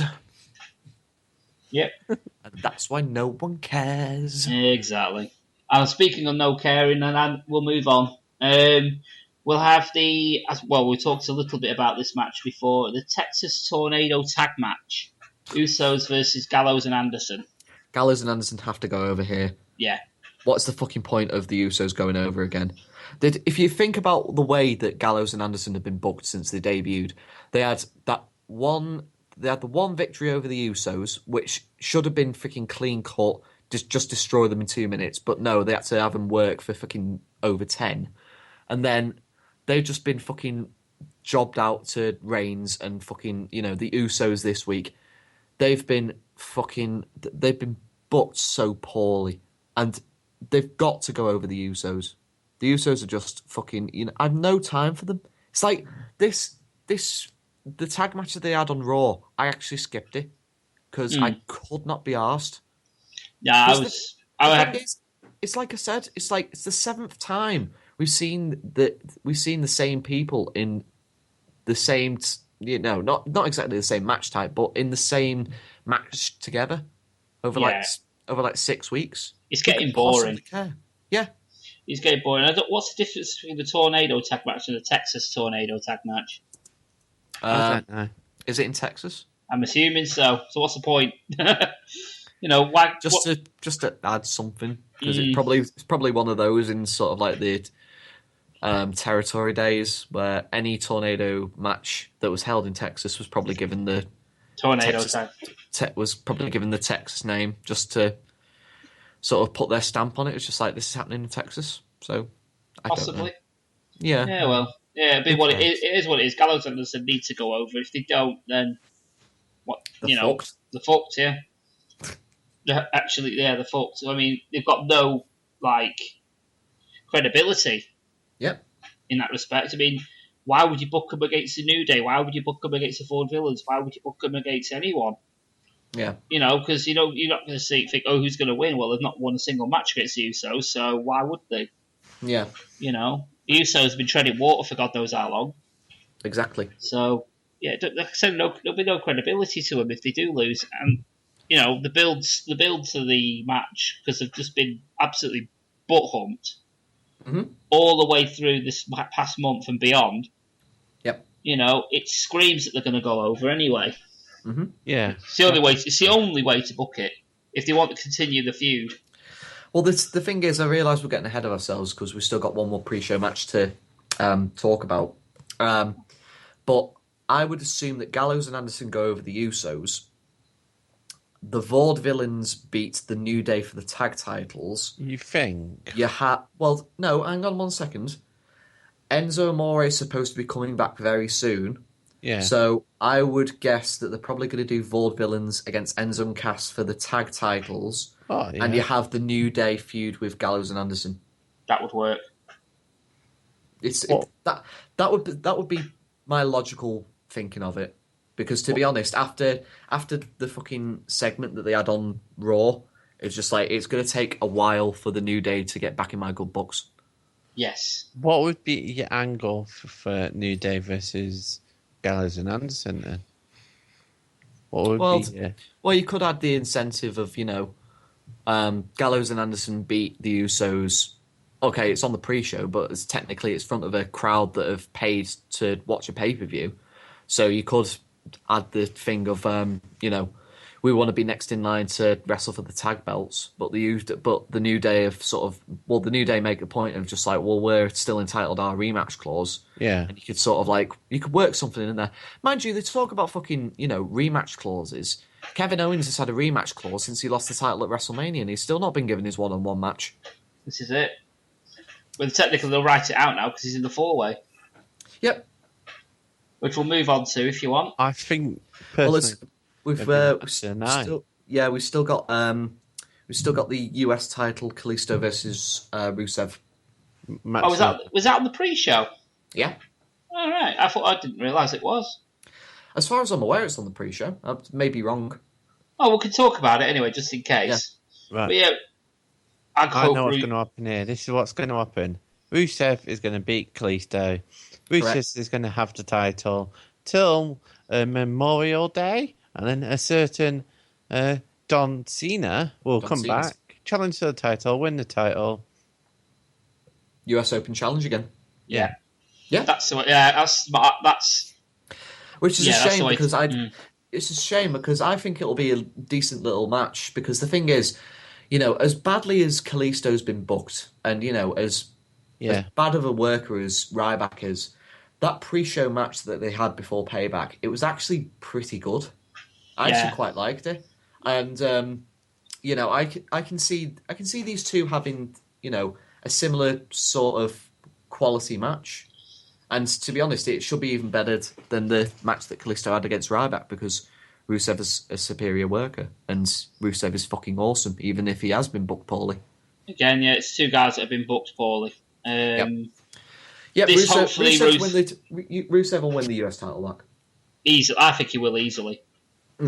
It's the only way to do it for me. Yep. Moving on from there, like I say, we've got the Fatal 4-Way, Cesaro versus Zayn versus Owens versus Miz. Tough one to call this. This is a bit of a tough one. Yeah, I don't think Cesaro will win it. The only person I know that's not winning this is the Miz. I think he's going to drop it. I personally thought that they were going to drop the title to Cesaro. I thought he was going to drop the title to Cesaro at Payback, but I was proved wrong. So I'm it's out of left field. Sort of like I wouldn't be totally shocked if they had Miz retain because it happens like 3 weeks before on the pay-per-view. But it's very, very slim. I think the two runners are probably Zayn and Owens. I think, to be honest, if you're wanting to progress the story of Owens and Zayn more, you have Owens win. And that way it'll mean a lot more to the story if you have fiery underface Zayn like fighting for the title, like sort of do something similar to what Zayn did when he was vying for the NXT title, sort of like Yeah, you can even do an exact duplicate of it. Sort of like he has chance after chance, keeps getting beaten, and then rolls around some Money in the Bank, and then he can just go to Owens, just like, right, okay, just give me one more chance in a ladder match. If I don't win, then I'll leave WWE, and then you can create exactly the same atmosphere because the thing is with that NXT title match that you had with Neville, it was clear as day that Zayn was going to win the NXT title, but the drama in that match was really freaking good. I mean, there was some close near falls that would have your heart in your mouth, and there's no reason why they can't do the same. But it's whether they do it or not. It's a nice way of getting a second ladder match in on that Money in the Bank pay-per-view as well. Yeah, definitely. So I'll go with that. Personally, I could say other than that though, I can't call this match. No. Not really. No, not really. Yeah. Which is a nice feeling. Uh-huh. Really nice feeling. Yeah, definitely. Well, they've got one more match to talk about. Really? Yeah, because we've already gone through the women's match. We've gone through the tag matches. Oh, no, we haven't. We've got the Asylum match. Ambrose Asylum. Ambrose has to go over. Yeah, it's a pointless match. Yeah. Jericho Ambrose is going over. I'm surprised he's still here. I was surprised that as I say, the feud hasn't been anything. I think Ambrose psychotic promo has gotten me somewhat more invested in this match than I was beforehand. It needed it. Yeah, it definitely it really needed it. It's one of those where the gimmick of the match is kind of goofy, but it's one of those where, in a weird way, it could be okay. Yeah, I'm looking forward to it. But I personally, this will be the last match we'll see for Jericho for a while. Yeah. The main reason being he'll use it to sell the match. He'll get beaten the shit out of. Like he'll get the fire extinguisher wrapped around his head or something like that. Yeah, something. And he'll like use it. He'll go off. He'll go off for 6 months or whatever it is. How long he'll go for? I mean, screw it. You could even do like a mini double turn where Ambrose goes so psychotic that it becomes a little bit unbearable to watch, and you can sort of like do the sort of the flip that whether that would work or not, and then he's sort of like that's your next challenger. Yeah. Stop it, Ambrose is already dead, sort of thing. Yeah. And then that can sort of like segue into your next feud with Reigns. Yeah. Potentially. Like, it's a tweener. Like, I class Reigns as a tweener because there's no way he can be a babyface. He's not being booked like it. He's not getting the reactions enough to be a heel. So I'd say he's like a tweener. Yeah, I agree with that. If you have like a tweener Reigns against like a psychotic heel Ambrose, could be something decent. Yeah, because this could easily be the way to flip Ambrose heel again. Yeah. Easily, because if he's overly brutal, yep, make him trying to explain his actions on Raw the following night and just make him go full blown heel on the crowd. Yep, that's the way I would do it. God knows we don't really need a mouthy heel as such, but the psychotic heel perhaps with be something different. It would be something different. Yeah, sort of a mixture of the Sandman and Mick Foley. Yeah. That was sort of like a mixture between Sandman and Cactus Jack. Yeah. Throwing a bit of Brian Pillman. Yeah, definitely. That's basically heel Ambrose. If you book him the way his mental thing's supposed to be booked like now. That's the way I would do it anyway. Yeah, it's the age-old saying of, that's the way I do it, but this is WWE. Yeah, they'll probably, for all we know, they'll probably have him as a third member of the... They'll screw it up sometime. They'll screw it up somehow. They always do. Yeah, for all we know, they'll probably make him the third member of the Shining Stars. What? He's not. Moving on. Should we talk about the main event? Yeah, we'll talk about the main event. Extreme Rules match for the WWE Championship. Reigns versus AJ Styles. This should be decent. I mean, I really enjoyed their match at Payback last week because I remember saying that Reigns was booked as the heel in the match and he thrived a hell of a lot better than he does in the babyface role. Mm-hmm. If you add that to the potential of like more weapons to be involved and there's there'll be run-ins and stuff like that, should be decent. Should be pretty decent actually. Yeah. I don't know whether there'll be any sort of like I'm not sure. Well, the one thing that you can definitely say is Reigns is going over. There's no way that Styles is getting the title, but it just depends. The real question is how they do it. This is it, because if they do it wrong, it takes all credibility away from AJ Styles as well. Yeah, because he's just constantly getting humped, and if Reigns does retain, for me, he has to find WWE have to book him with another opponent. Yeah, because otherwise it becomes in danger of becoming stale. And AJ Styles is probably one of their top faces at the minute. Yeah, definitely. But he's on that knife edge of turning heel. I would like. I mean, I can't really think of anything sort of like concrete that they could do.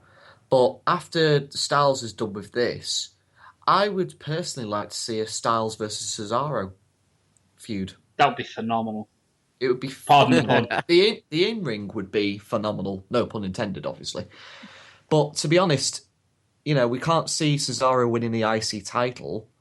I mean, to be honest, you'd think that they'd be going Zayn and Owens for the IC title for the next couple of months. Yeah, it's one of the other, isn't it? Yeah, Cesaro's stuck with nothing to do. I can't really see anything predominant that Styles will be doing after this Sunday with Reigns. Why not stick them together? And they'll they'll steal the show every match that you put on it. Just don't do it to fucking death like you have been doing with a lot of things. Yeah, can't argue with that. Really can't argue with that. No, you can't. Yeah. Well, that was our Extreme Rules preview. I think overall it'll be a half decent match. We've got some great matches in there. We've got potential. To be fair, we've got a couple of duds in there, but overall there's more matches than there are potential duds. It should be pretty decent. Should be a pretty decent show, to be honest. Yeah, let's hope so. Can't see how it's going wrong. Just before we do the answers, I know we're like a week late on it or something like that, but can I just do my quick roundup of the latest Ring of Honor pay-per-view? Of course you can. I was intending to bring it up on last week's show, but I'll be honest with you, I'd been up for 30 hours at that point by the time we were recording, so I was literally on just autopilot. So that's why I wasn't really as vocal as I have been on this edition. So my roundup of the Ring of Honor, I think it was Global Wars from a couple of weeks ago. That's right. It was a decent show. Nothing too phenomenally good. I'd say if you are going to check out the pay-per-view, the three matches back to back that you should definitely watch. That being War Machine versus the Briscoes for the Ring of Honor World Tag Titles, I should say. Pretty decent match. Sort of similar, Dazz, to the match that War Machine had against the Hooligans from the past Super Show that we saw. But I'd say like a little bit more in-ring stuff and sort of like more of a tag team match than like an all-out and out brawl. But there are some definite moments where it does get stiff. So that's a very decent match. Then the one after that was Tatsuya Naito, who's the IWGP World Heavyweight Champion, against Kyle O'Reilly. Nice. It's a pretty decent match, actually. The couple of times that I have seen Naito, he's been sort of like your generic babyface, but ever since he won the IWGP World title, he's just had this... it's quite interesting because the commentator sort of brought it up is sort of like he's got the same attitude that Stone Cold had, sort of like not really giving a shit, but he takes it a step further by sort of like disrespecting the IWGP title by just sort of like throwing it down, not really parading around with it as others may have in the past. It's a pretty decent match, and one of the things that made it probably a little bit better than normal is that it only went 12 minutes. Now it may seem sort of long. It may seem kind of like long in other promotions sides, but one of the things that sort of gets me with Ring of Honor a little bit is that most of their matches, they do go a bit too long for me. Whereas this one felt like an 8-minute match, even though it was like sort of 12 minutes. And the action was decent. You know, Naito was freaking fantastic. O'Reilly's, you know, a machine when it comes to in-ring stuff. Just a really great match overall. And then the third match that is on my triple threat of matches you should check out from this pay-per-view is Kazuchika Okada and Moose versus Hiroshi Tanahashi and Michael Elgin. This was a really, really good tag team match. All four of them looked strong. There was some good action in it. And it's pretty decent match. And then the only thing probably to add on to it that you should watch is probably the ending angle with Adam Cole Bebe joining the Bullet Club, which sort of links back into PCW, I reckon, I think, because, you know, obviously with the Super Show of Honor coming up in November, it adds some sort of intrigue of, well, you know... Will the Bullet Club turn up?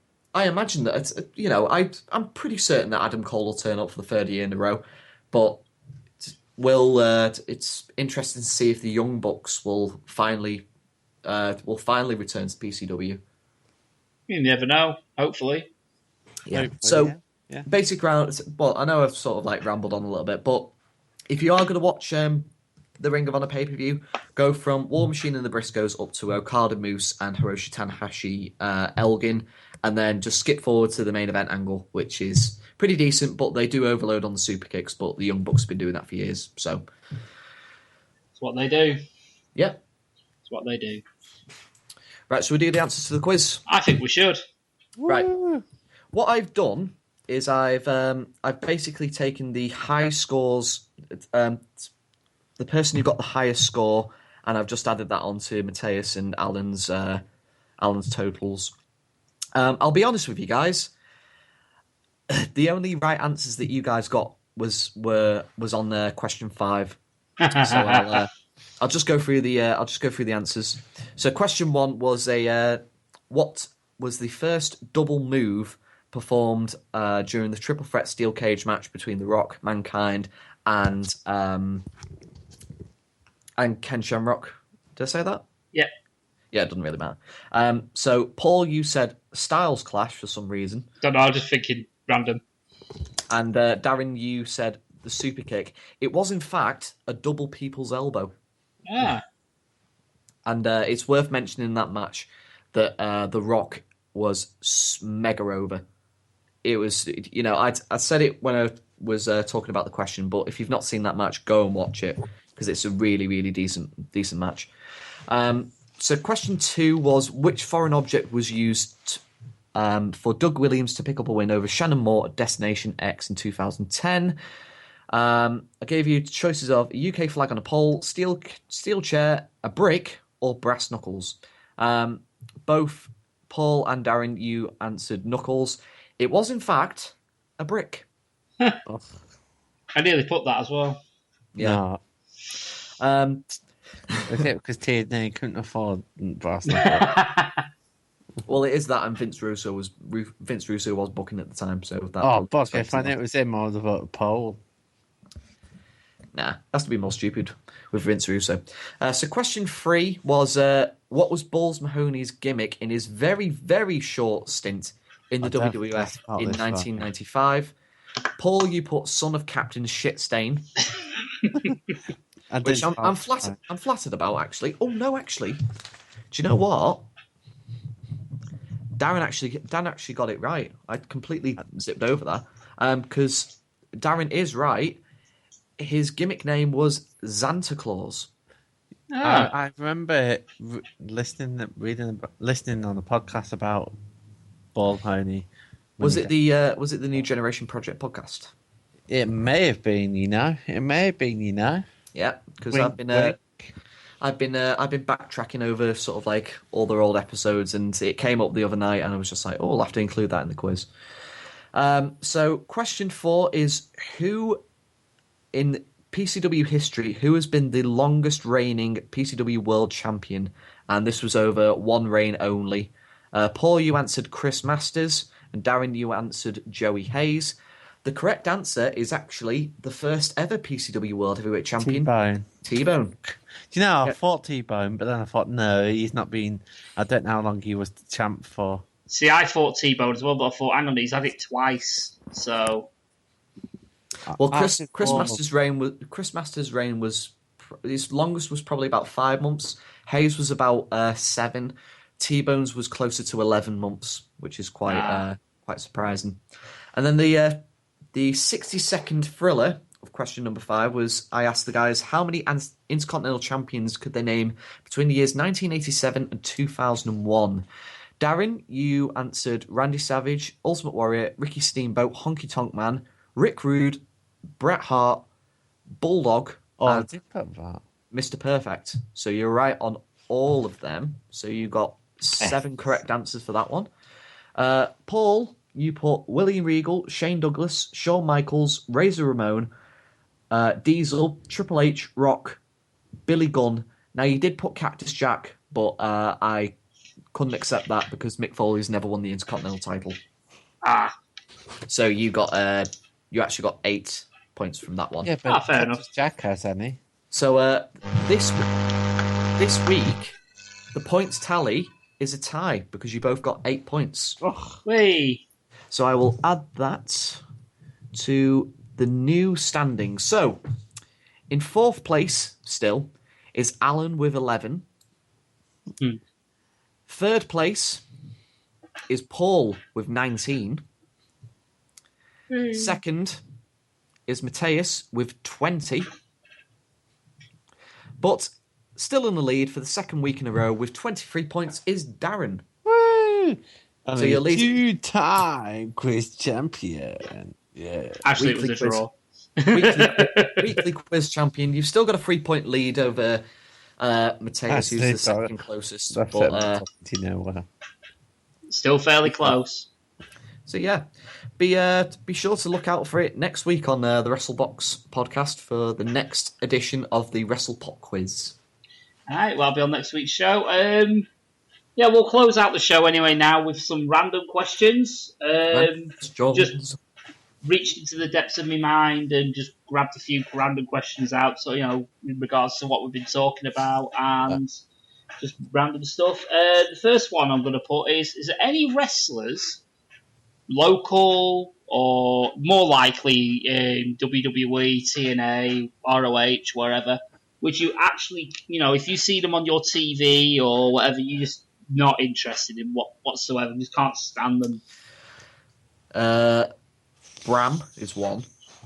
Ken Anderson is another. No, I like Ken Anderson live work. I don't mind his live work, but I don't like his TV work now. Any particular reasons? Because I just don't think he's anything decent. That's fair enough. Yeah, that's fair enough. I've never been a fan of what's his name. Never got into Curtis Axel. Just something missing for me. Yeah. It's just doesn't seem to have the personality that reaches out to me and say, "Look, be invested." Shane Douglas is another one. He's just not a good worker, and the only promos he can cut are shoot promos, and even then, they just sounds like he just sounds like a moany bitch. It's true. It is. Yeah. It is. For me, I've never really been a fan of Randy Orton. Yeah, Randy Orton's a little bit hit and miss. The only time that I've ever really cared about Orton was his Legend Killer gimmick. Legend Killer gimmick was the best thing. That was all right, but particularly in the early days, until he started counting, beatdowns as killing legends, it's just no. No, not unless you're beat them all. Another guy that grates on me is Alberto Del Rio. Oh. Yeah, just bland as fucking. Oh, I've got to agree with that. I just don't get him at all. Sheamus is another one. I did like him to begin with. I mean, to be honest, he's a decent worker. He's Irish and he's a Liverpool fan, so I should like him. But to be honest, and there's another podcast has sort of pointed it out, he's like the Irish John Cena. Doesn't really have that much of a character, and he's pretty bland. So, his stock is very, very low, in my opinion. Anyone local? Any in the UK? If I'm I will say they're not local, but I just don't. They just grate on me. The Young Bucks. I'm not a fan of the Young Bucks. All the stuff that they do, I can't sort of agree with you because I remember having an argument with Nick Massey on Facebook about AJ Styles. All the stuff that they've got, the things they're playing back to, but I just don't like them. I just don't like how they're doing it, and just Well, to be honest, it's like they were involved in an 8-man tag match at the Ring of Honor show, and not one time in that match did they deliver a super kick, and they were actually entertaining. It is. It's amazing what you can do when you don't do one move over and over again 50 times in one match. I hope John Cena's listening. I hope John Cena's. Wait. Make sure you tag him in it on Twitter. I've got his phone number somewhere. There's only one more person I really rubbed me the wrong way. I'm still sort of a fan, but he kind of grated on me when I met him. Was Bubba Ray? Yeah, you didn't like him, did you? No, because he wouldn't speak to you. Yeah, it was like that with it. Exactly the same when I met the Dudley Boys. Just Devon is a fucking great guy. Oh, he was awesome. Really, really sort of enthusiastic, really friendly. Bubba Ray Dudley was just sort of he was just acting dead moody and just sort of reserved and he didn't want to be there. This is it. Which show was that? It was the Just Getting the Bloody Ring. Yeah, that was the same one. In the ring. Yeah. Well, we went in to get our photos done, didn't we, Darren? It was me and you. Yeah, we did. We went to shake Bubba's hand, and he just clenched his fist up. All he wanted to do was the fist bump. Fuck's sake, man. Yeah, so he did that, and I said hi to him, and he just looked at me as if I just pissed on his kids on Christmas morning. And I went to Devon. Devon pretty much brought his hand to me rather than me go to shake his hand. Yeah. Well, that's awesome. Near enough shook me out the bloody ring. Said how we doing? Were we enjoying the show? Probably shooting the breeze as long as we were in the ring. Contrasting styles. Exactly, he was amazing. Yeah. Can't fault Devon one bit. Mm-hmm. But Bubba was an absolute arse. Yeah. On that day, absolute cockwomble. To be fair, when we watched, I don't know if Lewis, if you went, the Q&A that they did. No, I didn't. Was that the one after the tribute to the Troop show? Yeah, they did the Q&A there, and he was basically some of the questions. The answers was going, oh, maybe we'll do this, maybe we're doing that.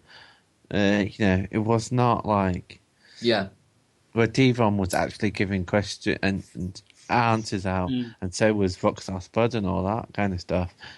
But he was just like, no.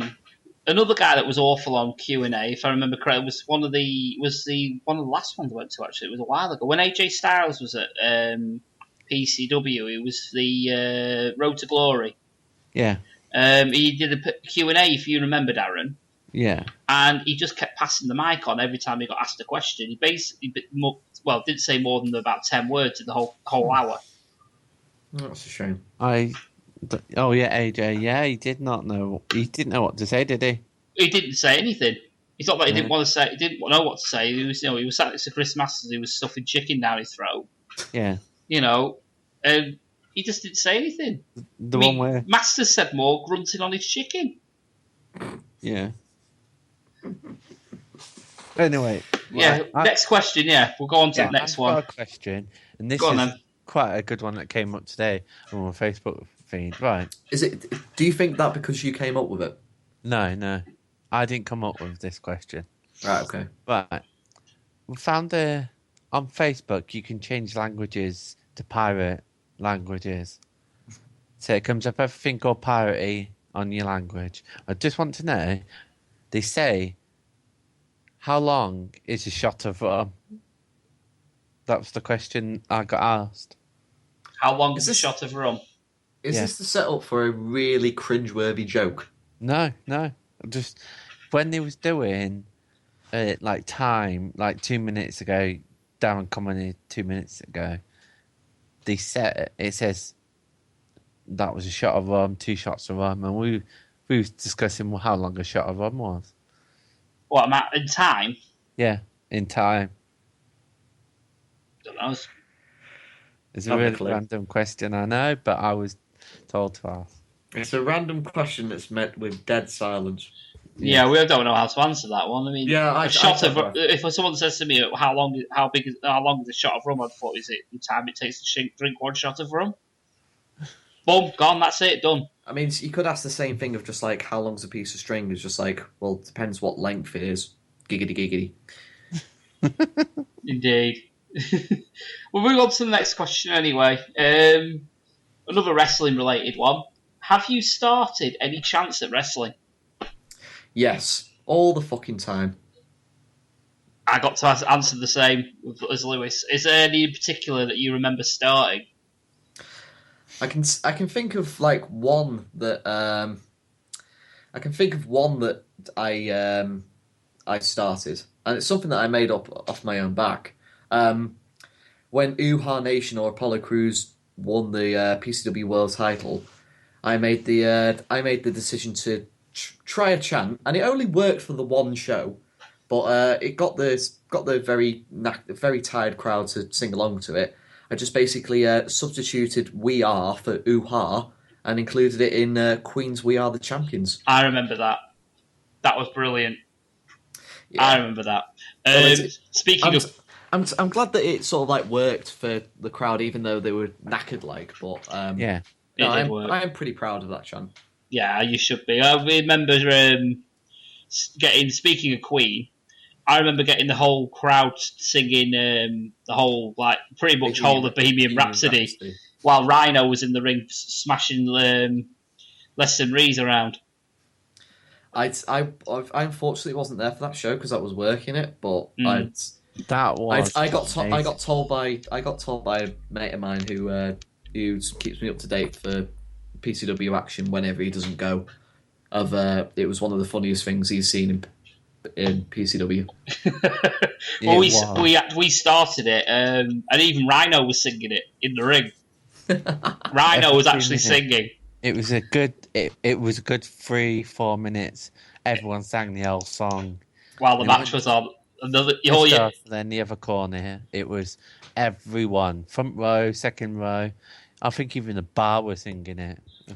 Good. It was amazing. That's probably the most over chant we've ever. Well, not even a chant. It was a song, that we've ever done. But the only one that could possibly say that would match it was that chant that we started for Shah Samuels.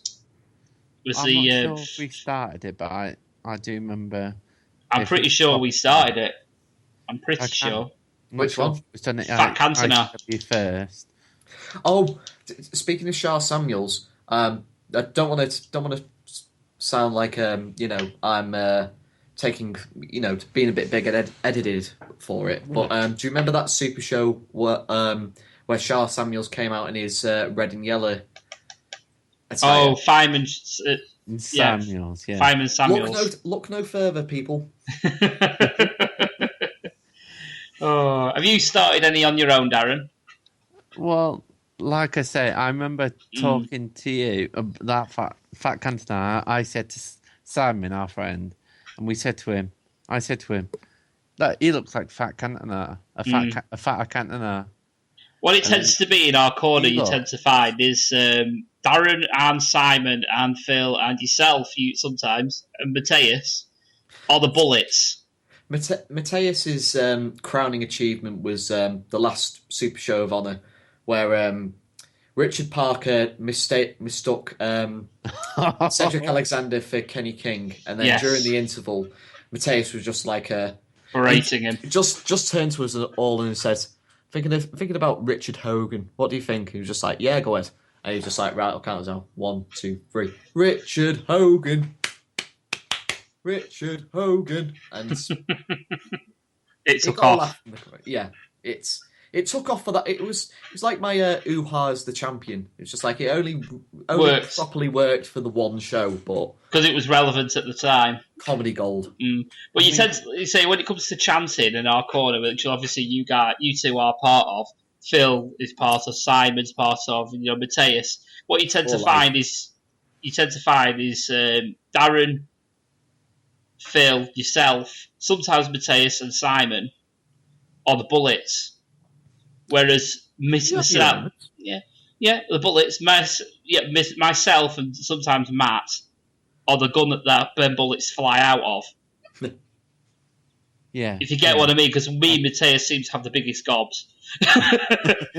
Well, that's an understatement. This is you guys tend to have the ideas. Sometimes me and Matteus come up with our own, but 9 times out of 10 it's you guys that do all the hard work, and it's me and Matteus that we'll shout it as loud as we can because we just can. Yeah, because you've got the voices for it. Exactly, our voices carry. I'm actually thinking of getting corner club shirts made for all of us. Corner crew. Yeah.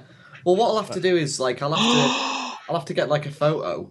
Was that you just did? No. Oh, make it a parody of we're officially renaming. You're not the corner crew anymore. We're the corner club, and we've got to have t-shirts in the style of Bullet Club. That seems to be the fashion. Exactly. Well, that's what I was thinking of, just getting an up-to-date photo done, and I'll send it to some I'll see if I can get in contact with any shirt makers, and we can include Matteus's fuzzy hair. We can include Paul's hat. We can incorporate Darren's glasses and stuff like that. That works for me. I'll get save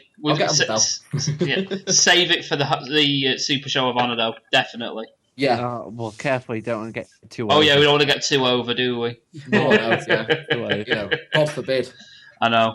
Having fun. This is it. I'm not going to give a cheap plug to that dickhead that did that. But anyway, we'll go on to the next question anyway. Well, it's like Vince McMahon says, "Have some fun, damn it." Exactly. Even Flinders chuckled at it, if you remember. Yep. Yeah. But yeah, just if people are wondering, it was my birthday that weekend, and we had T-shirts printed saying, because I am known as Hat Guy in Preston, and I just basically had a T-shirt saying, you remember the old Heyman guy T-shirts? We had something printed in that fashion, as in I am Hat Guy, and I remember seeing them. Yeah, Darren and Phil had "We Are Hat Guys" printed on their T-shirt, and it was like for your birthday or something like that. Yeah. Yes, it was. It was just it was a sort of like a rib sort of present for my for my birthday, which I appreciated, and it got no one said anything about it on the day, nothing like that. It waited until the pictures went up on the PCW Facebook page of the event, and someone caught wind of it on Twitter, and I think it was December the 12th. That's how long it was after that this picture went up, and apparently I was more interested in getting myself over than anything else. Yet I was carrying what did they have on us? We had Ligero section signs that we held up. Yeah. So I was more interested in getting myself over than that. Okay. Well, the thing is, with that particular Twitter handle, the sort of like the moms against WWE, it's just like a parody. It's just like it's ribbing for the sake of ribbing, Yeah. It's one of those where, okay, but, whatever. It's one of them that's usually it's designed for ribbing talent and ribbing promoters. Yeah, it's one of the few times it's actually attacked a fan. Hey, you pay your fucking money, you can exactly. Well, to an extent, you can do whatever the fuck you want. Well, as long as you're not making a detriment to the people around you. Well, no, but that's not what the Corner Crew is all about. The Corner Crew is about inclusion. Being the loudest corner in a Vogue nightclub. And inclusion. Creating somewhat of an atmosphere. Mm. It's like, the last Super Show that I attended, there was only me, Darren, and no, it wasn't Simon. It was Phil. Me, Darren, and Phil that were like the only really surviving members. And, we did our best, but, they just weren't budging. You're missing the gun. Yeah, we are missing the gun. We're 3 bullets short of a gun. You're getting, at the minute, you're getting the bullets in your hand and you're throwing them. Yeah. You need the gun to travel it further. The thing is, we're a few bullets short of a pistol. Exactly. Have you just eaten an allergy book or something? Because you keep coming up with these analogies and all this. It's just the way my brain works. That's how I rationalise things. I have that sometimes, mate. I do it all the time. Ignore Darren. What does he know? I'm not saying it. I'm saying it's brilliant. It's great. I find it an easier way to explain things. Yeah. If I can compare it. This is it. Or get myself over. Anyway. And the last question, because we had this bit of a conversation about this before, and I thought, fuck it, we'll stick it in the show. My little lad at the minute is absolutely obsessed with Thunderbirds. Doesn't call it Thunderbirds, he calls it the Wocket. The Wockets are on. The Wockets are on. So I wanted to know 2 things. Remake, if you're a fan of the show, obviously. Remake or old Thunderbirds? Original. I'm more original, but I don't mind the new ones. Have you seen any of the new ones, Darren, or are you even familiar with it? Sides. I think it's quite a good show because it's like a clever mix of CGI and actual models. They do actually have actual models. If you look carefully, you can see it. To be honest, I think like the voice acting for the originals was so strong that it was. Yeah. For me watching the sort of like the remake, I couldn't really get into it because the voice acting was so strong in the originals. Like, it was pretty hard to top. Yeah, it was top notch. I mean, that character was Scott, that character was Virgil, the voices were them. And you watch the new one, it's like, well, that's not Scott, that's not Virgil. And they've completely changed the character of Alan as well. Mm. Yeah. I mean, with the original series, the voices, they had like an identity to them, whereas sort of like, there's particular remakes, they try to do it, but they just come across as being like really generic. They're not their own type of character. Well, this is it. This is what. To be fair, they are very, very generic sounding. Apart from Parker, who's the same voice actor. Yeah. Cracking. So yeah, it's the same guy. So Parker's still Parker, but Parker's got a lot more of an on-screen role than he did. I will say something though. When I was never a big fan growing up of him. I watched him and all this, but when I went to Blackpool Comic Con last year, we saw them, and I was like, who are these guys? Who are we waiting for? Why we was waiting for Booker T and all the other wrestlers? And it was them, and it was just like, one spoke, and it was just like, wow. That's the bloke that turned up for Blackpool Comic Con was the voice actor for Parker. Yeah. And he actually does look a bit like Parker. Yeah, it was just wow. I'd say he looks a bit more like Brains. That's another thing as well. They turned Brains from just being your normal, like, same nationality as they were on, in the original, to be sort of like heading towards Indian, which I've not a problem with, but it's not a true remake. That sounds very jarring. Sounds very jarring. At least they kept his stuttering. I literally only saw like a 10-minute clip of it, and I just was like, nah, it's not the original. Can't be bothered. I watch it all the time because the little lad's into it. So you sort of have to. Yeah, I secretly enjoy it, to be honest with you. Yeah. Nothing wrong with that. It's like my mum, dad, nan, granddad, brother. They didn't have a choice when I was growing up. They were fucking watching Thomas the Tank Engine with me. Exactly, and it makes a change from watching fucking Paw Patrol. Yeah. If I'm honest. So, when I think about it as well, what I thought was, I came to this realisation today that Paw Patrol actually is the beginner's version of Thunderbirds when you think about it. Right, okay. Because they all come down into like a slide sort of thing, into like a transition, and they go into a machine which is purpose-built for a purpose. What's the Thunderbirds? Right. So, yeah, it's one of them. But moving on to the second question regarding to the Thunderbirds, what was your favourite Thunderbird? Everyone's got a favourite. Thunderbird 1. Why? Just because it looked fucking cool, and I like the colour scheme of silver, red, and baby blue. I think it's a very sleek looking machine. I quite like it. I've always been a sucker for Thunderbird 2. Always been a sucker for Thunderbird 2. With Thunderbird 2, what would be your favourite pod to go with Thunderbird 2? I've always been a favourite of Fireflash, which was the bulldozer with the gun in the middle of it. The original Fireflash, not the one that they've got now, or the one that was in the fucking horrible 2004 film. Was that the Firefly? Fireflash. Yeah, it was Firefly. Fireflash was the passenger plane. Yeah, it was the airliner, wasn't it? Yes, in the first ever episode. For me, my favourite pod has to be the one with the mole. The mole, oh god, yes, that was good. Mole's fucking great. Mole was awesome. I for some reason I had a soft spot for the bulldozer with a big fucking gun in the middle of it. I was quite impressed with that.